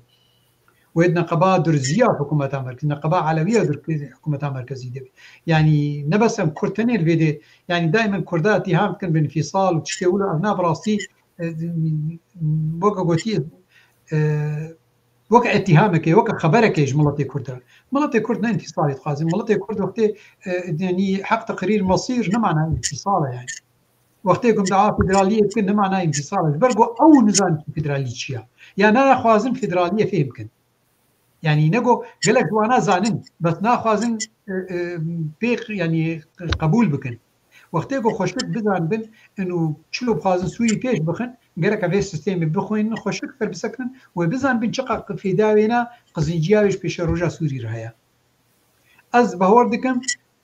دەماوەری دەوەی هەنێکی فێهم بکەن بەهۆڕ بێپران یاوێنە نە ساڵێک بێنارە هەکە شەڕی سوود نافخۆیی چێ نەبوو سووریا بەسەر فیدرالیە دەچی بله ji dervayê Hesedê gelek grûpên çekdar hene gelo ger yani bi yekkirina komên çekdar li Sûriyê ji dervayê Hesedê tiştekî wê durust bibe lê wê di qonaxên beravêtî da derbas bibe ez net bahweriye dema got Tirkiye wê dev ji wa çekê xwe yanî wa saziyê xwe çekdar bike yanî wê dev ji wa berdê ji ber got yanî hemû bercewandiya Tirkî duêriye vetê xuya kirin rast muxabaratê Tirkî îro Şamê de ya bes Hesedê îro ne weke wa çekê yanî weke wa saziyê got Tirkî wa dimeşênî Hesedê îro her du dibêjin hinek cavdêr dibêjin ku Tirkiye îro temamî Sûriyê bi destê wê de ye heta ew fişarê yani em bêjin heta navçeya Rojhilatê Ferêd teva ku bi hevbendiya navdewletî va girêda ye lê sihwan û gefê Türka wateyê wê ku ew navçe jî di destê wê da ye bi rengekî ji rengan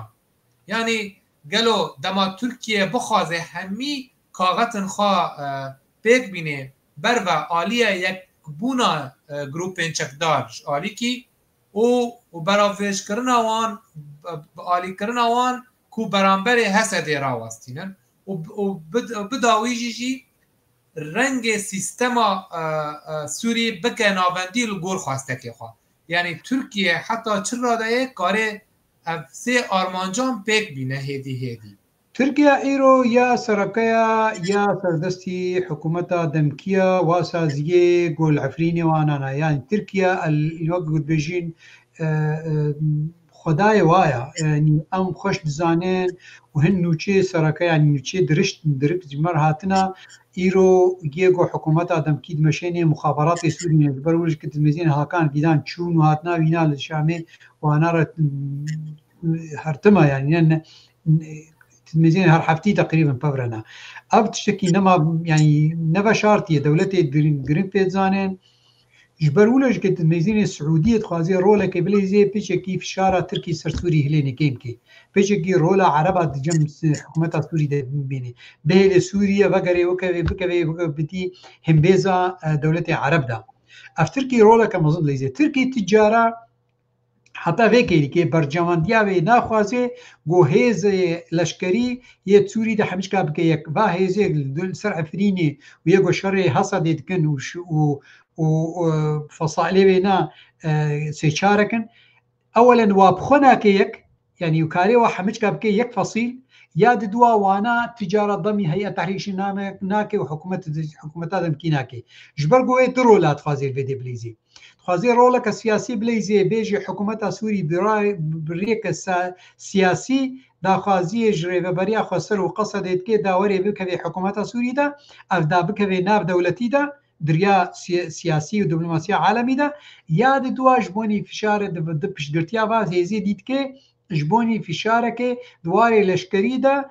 ندبن سها دي سياسات دولتي دا فشاري بردستر حكومتا يعني ريبريا خسر وقصدي داوي لاواز بكي دائنا نكي بريار او بريار برجواندي حكومتا دمكي قبول بكي بيتشلو تركي بيجي دا داوي قبول بكي وقتيكو ريبريا خسر وقصد ضعيف بي وتشتكو حكومتا سوري قبول بكي يعني بدي بيجي قبول بكي يعني تدميزين التركي درولات بردد ليزي رولك دواري سياسي وفشارة بردست حكومته رولك فيادي جبر ولش كتجارة ناهي لحمزات وعمشات وسلطان شنويم وسوريا ببي بارشكش هي تحريشام يا بارشكش وزارة الدفاع سوري تجارة دمش بينا نابردي حتى جو كرد وقضية كردي بجريكا ملطي كرد الوادي هذه تجارة دمش بينا نابردي الميزانة محمد مدي جنرال مظلوم اشتغاليك قال لك درست جود خوشك جود جو تركيا دخوازي دي سدت تشيني بصيني حتى بك هي رقاي جبوني جروب عرب وعشائر عرب تبلي فاغ جروبا بك دا هێزەکە مەزن چێکێ دا ئەو هێزا مەزن بهێلێ بکەوێ وەکە هەمبەری هەیەتە تەحریری شامدا بهتر فشاراوێ سەر هەیەت تەحریری شام چێ ببێ گۆ ئیدانەکەی بێژێ هەیەت تەحریری شام پێرە ئیدە ئێریشی ڕێبەبەریا خۆسەر بکەن نووا قبول ناکێ یعنی تلمیزیێنێ لیستەکە عسکەری لەشکری سیاسی گەلێکی لەوتی ترکی دەندروێ سووریە دلەیزێ ترکیا نەل پێشە ڕۆژا سووری دمەیزێنێ سووری دمەیزێنێ وەکە پارچەک ژهاران بەرجەوەندیا خوا وێنا ولە دبێتێنێ ینی ژێرە نە گرنگە سووری پێشکەوێ یا پێش نەکەوێ ژێرە گرنگە بە چی قاسی کارێ فیگرێکا مڵەتی کورد بندەست بکەیت ئەڤ یا گرنگە ژێر لە عەرەب بەعکسێ بێنا عەرەب دخوازن سووری پێشکەوێ عرب دخوازن سووری بەگەرێنن انقاز بکەن ئاوا بکەن حکوومەتەکە نیشتمانی نەتەوید وەردەچێ بکەن و سیستێمەکە گۆ هەمێ کەسێک و دەندروێ سووریدا ژێ قایل بن جدەبوونەکە مەزن دەقە بە هەردووکادا هەیە بەڵێ مامۆستا گەلو وێ ئەف حکوومەتا نو کاربە ڕەوابوونا خوا ji hemî aliyên xwedî biryar werbigire نا دبێکە لیکە دەگەلێکی پرۆبلێمە گەلێکی گرنگ هەنا تدمێزێنێ نەگو ئەو دخوازێ عالم ژێ دخوازێ عالم بەریارا دیێت مەسەن تبینە ئەمریکا ئەوەل ئاخرتن پێرە کرد ژ عالمێ وایە میدیا هەنەکە وایە گۆ نوڵا ئەمریکا هاتی اعترافێکردی نە ئەمریکا وەختی هات پێرە ئاخفت و شاندا خۆشیان هات گوتیدا گۆمەیزێنێت نەبێ نیزامێک ئاریکاریا پیشگرتیا داعش نەکەی ئاریکاریا وا گروپێت هەندروی خۆدەیە رادیکال نەکەی ینی وەکە تهدیدێکێدایە گۆ ئەوێ هازێدە ببن سوبە هەبوون و نەبووناتە سەر چیە ئەمریکا ئەڤ ئاخرتن گوت حتانها ئۆروپی اعترافێ پێ ناکەن وەکە عادەتێش بەرگۆ هێمە ترسی هەیە دە پێشە ڕۆژە گروپێدا ینی هەیە ناویچ حکوومەت دەمکی خوازێ هەمە کەسیرە کار بکێت خوازش هەمە کەسیرە بدێ خویاکردن نوێزێدە حکوومەتەکەن سیویل ئاواکەم و ئەو نەڕادیکالە دی مسلمانیە ینی ئەو ڕێ ناتنە متەتەرەفینە پێش بکەبن ئەو هەمیش کات بێژێ لێ ئالیێ ئەدەولەتی دەبەست ئالیێ تورکیەدا بتەیبەت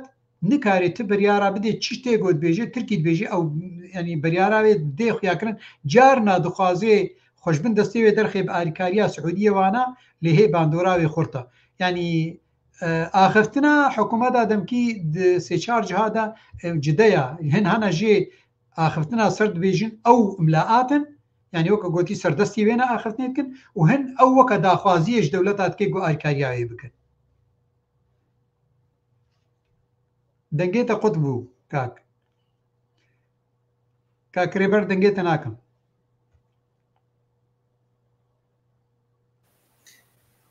بەێ مامۆستا نرخاندنا te ji pêvajoya aştiyê û hevdîtina bi serokê pekekê re Abdullah Öcalan Tirkiya bi nerîna te ji dil e ji bo vê pêvajoyê û çendîn Kurd li wir wê karibin mafekî destûrî qezenc bikin bi nerîna te ti aliyên herêmî bi Kurdin wê derê ra peywendîdar in والله از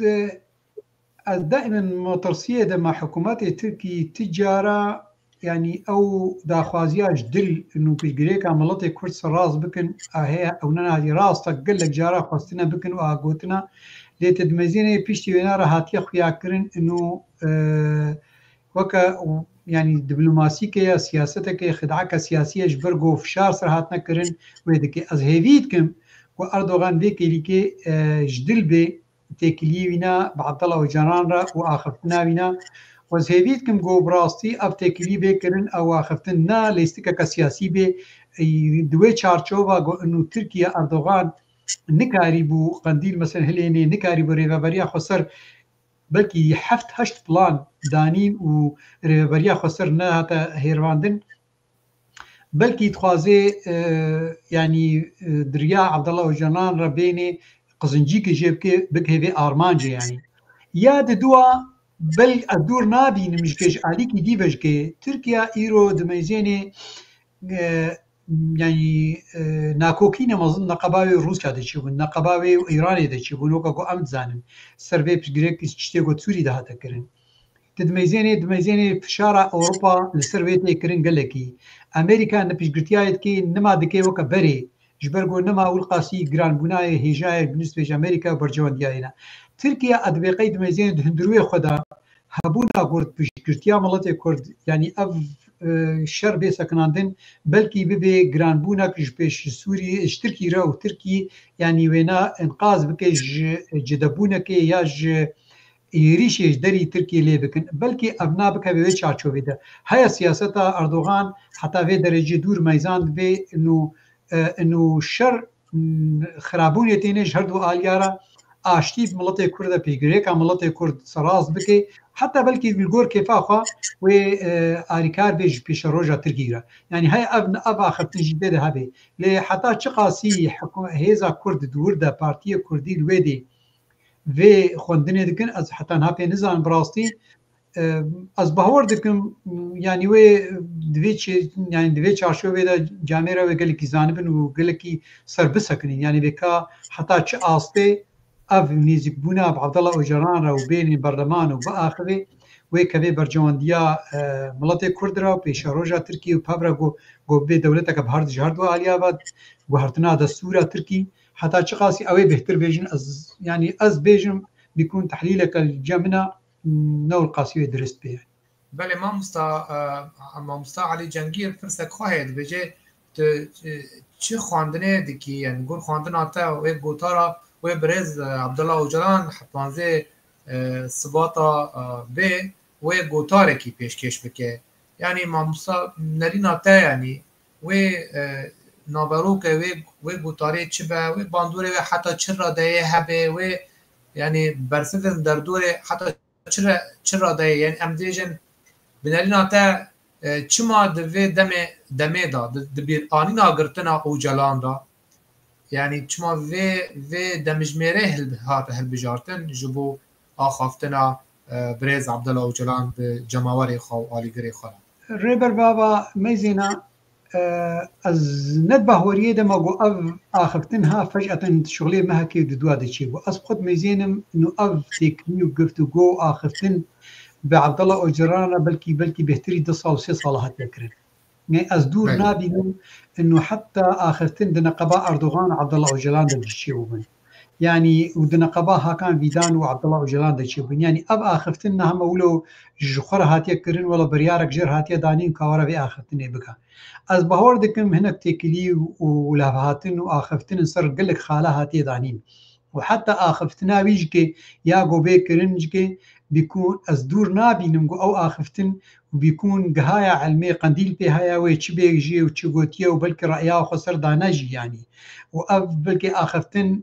يعني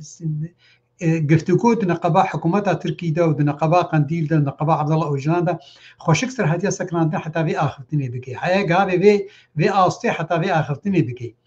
يعني لی اگوها که او آخفتن و گابه وی آسته ها از بهورد کم يعني تشتکی باشا مهدید کن گو شر بی سکناندن يعني ایرو راست گرکا وقتی کم هوف خو بپاریزی وکا شر تشتكي قالكي درستا يعني وقتی قلت خو بپارێزیش دژمنەکی گو عێریش گیتکی لێ وقتی گو توەری شەڕێکی بکەش بۆنی مافی مڵەتێکی تمامی سەڕاستکە ئیرۆ مڵەتی دنیای تەجاوزاوێ کردی ئەس باوەڕ ناکەم بشەر ئیرۆم هۆ بگەی مەسەن ها نومینازێ بینم قەندیل گەرەکە بکەوێ ئاستا پاراستنا مڵەت ینی پشگرێکا مڵەتی کوردە پارتیا سیاسی یا هندروی ترکی دا او یا گو رولکی بمشینی ایرو مثلا قصدی خود پاریزی حرما خود پاریزی نگو ایریشی کسی نکریا وقتی گو داعش ایریش کر هنگی خو پاراست و دیجی داعش کر او یا سرکر راستا دناو کردا و یه پیشیا وادا يعني انا بحثان هندروی کردا خود تنکم يعني افنا يعني دکوی چارچو ویدا وقتی گو داخوازی عبدالله اوجلان بکرن انو لازمه قندیل شر بسکنینی و چکنکه بلکی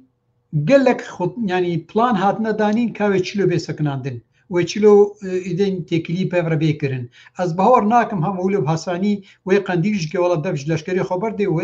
که دیار بکری ده و اولو بخلاص کردن یعنی بسکناندن و گلک پلان سر هبن هاگر عبدالله اوجلان آخفتنك ولو بيكرن از خود مزين انه برجوانديا ملتي كرد يعني ملتي كرد دكوي آسيدا انه تركيا اعترافك دايركت به اندركت به ایرو پیشگیری ملت کرد که نومینه گله کی بچوچ کته بیش بحچلی یکی جوای رادیکال يعني انسانك عنصري حتى قلت بحثا كردات يذكر حسيت كر انسان جريمه تدميزين او دبيجي دبي والله ملتي كرد ام دوستن برانا ويك كرد تركي جو بي والله كرد نبرايمنا او نكرد تركا يعني اف اخفتناها دمك جو باندورك هاتيه كرن انو كهانا سيستمك به لنجويكي عبد الله اوجلان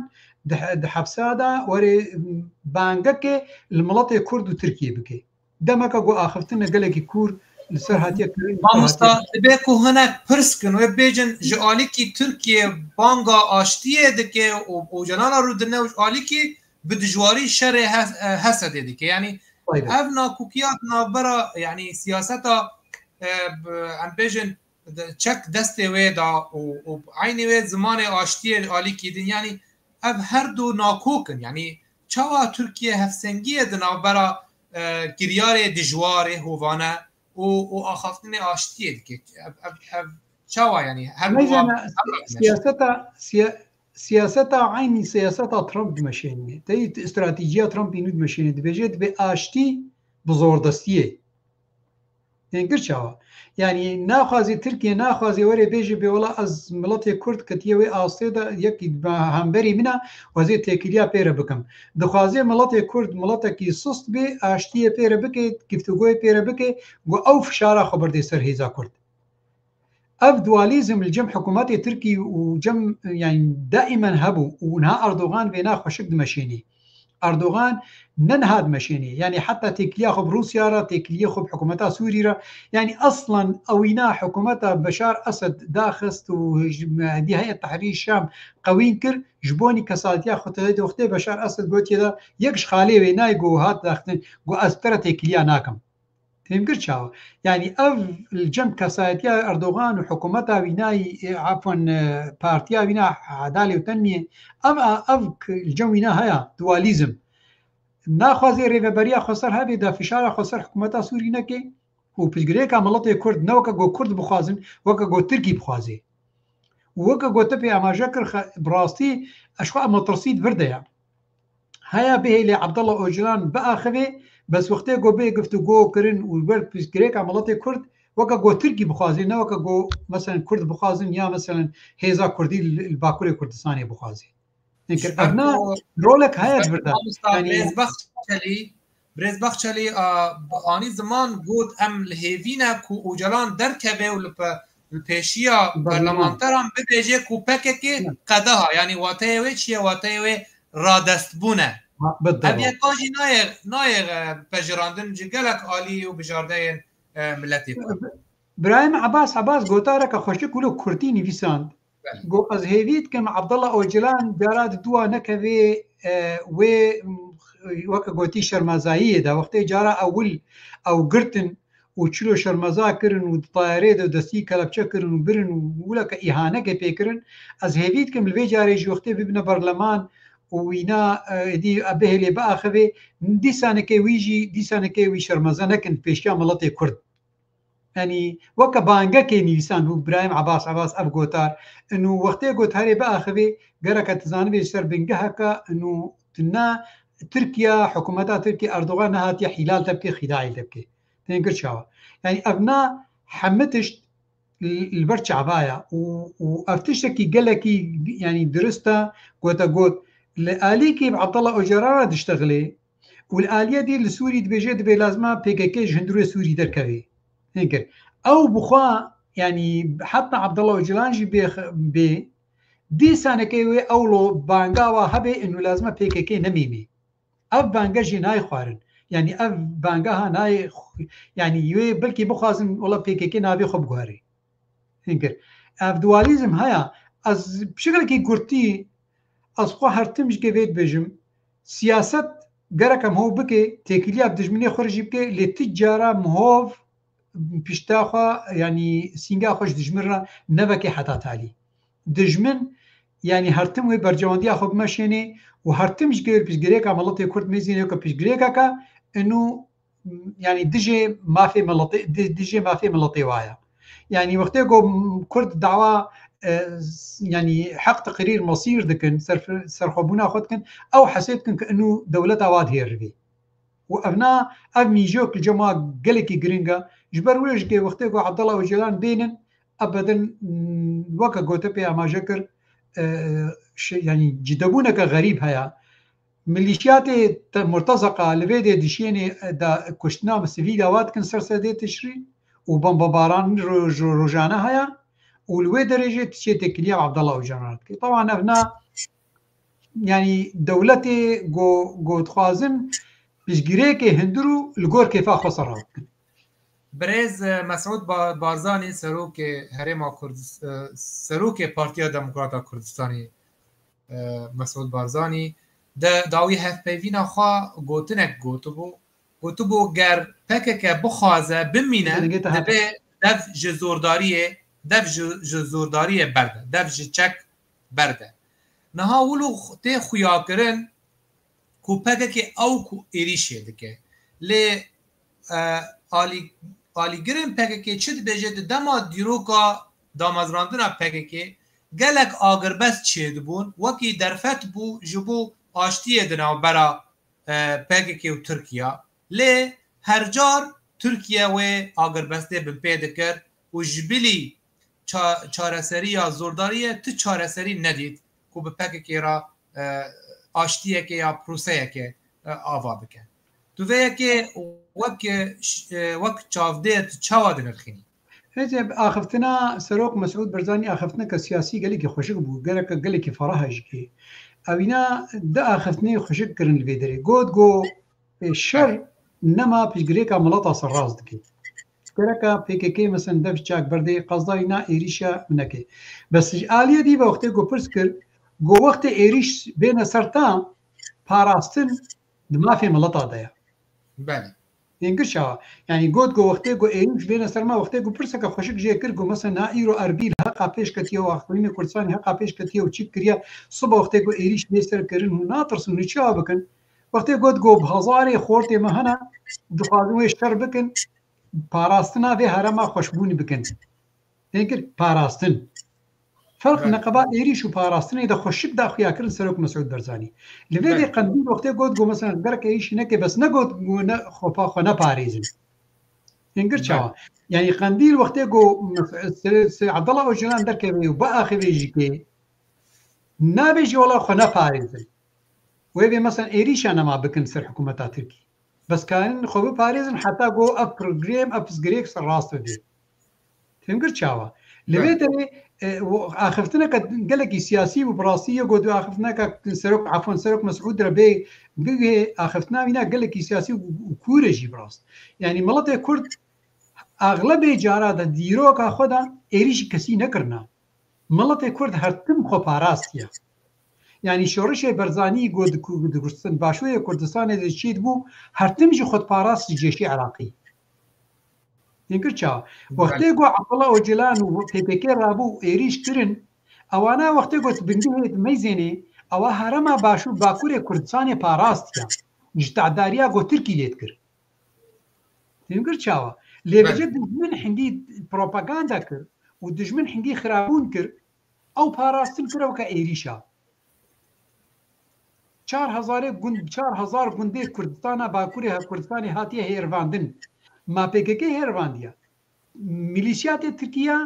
و دبابات ترکیه هیرواندی و بمبی ترکیه هیرواندنا يعني تركيا تشكي جران اوي هي الدولة الفان 6 مليون كوچبار كرنا وقت جو ملط ما في هبانا وداخوازيا خوشك بانا و يعني بيشجتيا هات با كرن وك ملط تركي ما PKK اصلا شيء ندبو ينكر اف دبنجها خدا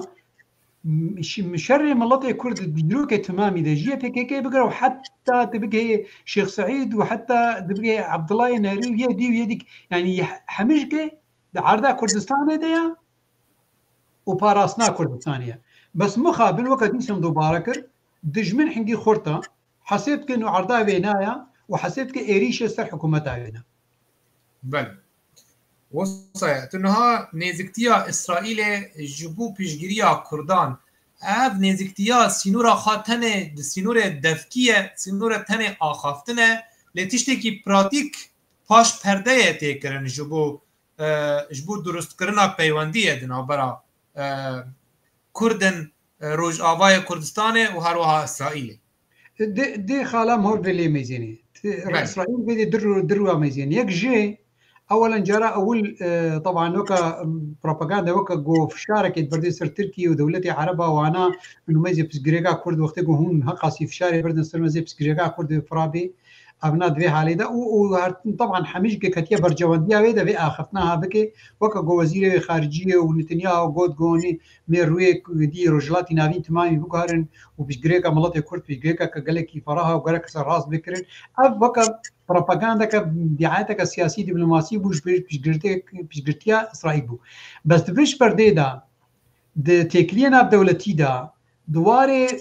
پلانێک گۆت ڕۆژلاتی ناوین دەتێکردن ئیسرائیل خۆشک دزانێ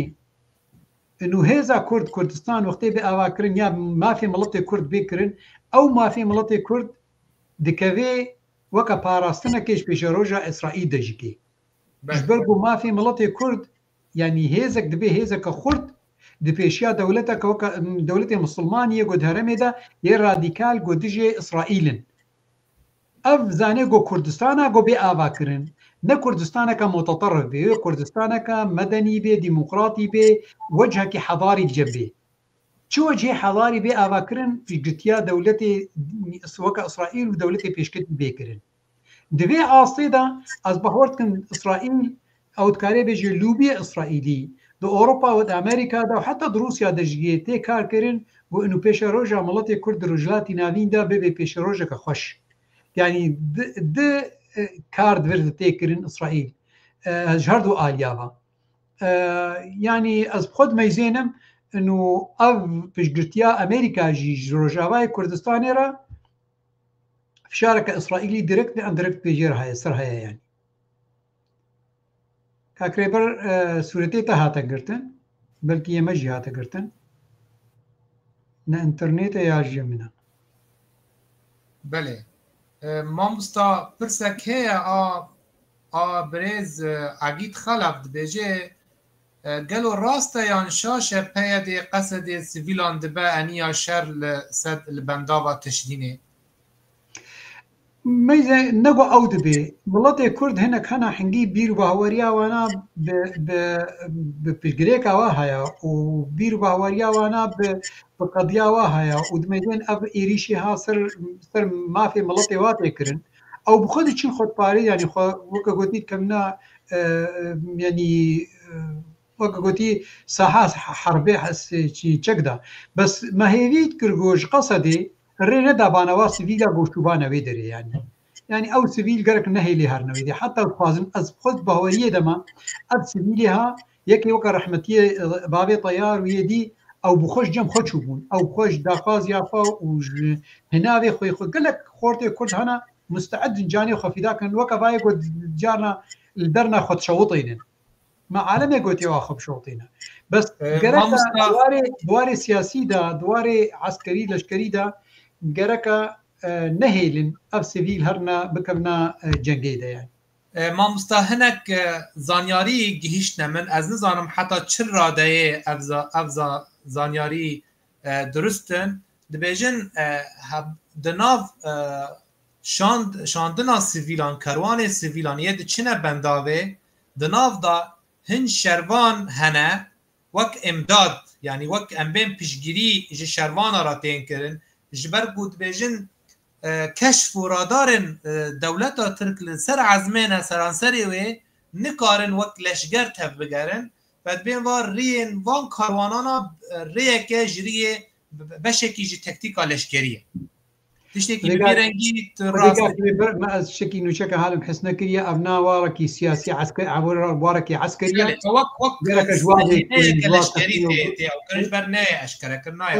warekî leşkerî ez nikarim vê yanî bersiva vê bidim ev nagerek ji hineka leşkerî bin û ez nikarim reya xwe jî ser vê bidim taban şekî raşa tiştekî gom hûn nizanî ser wisa ji ber wê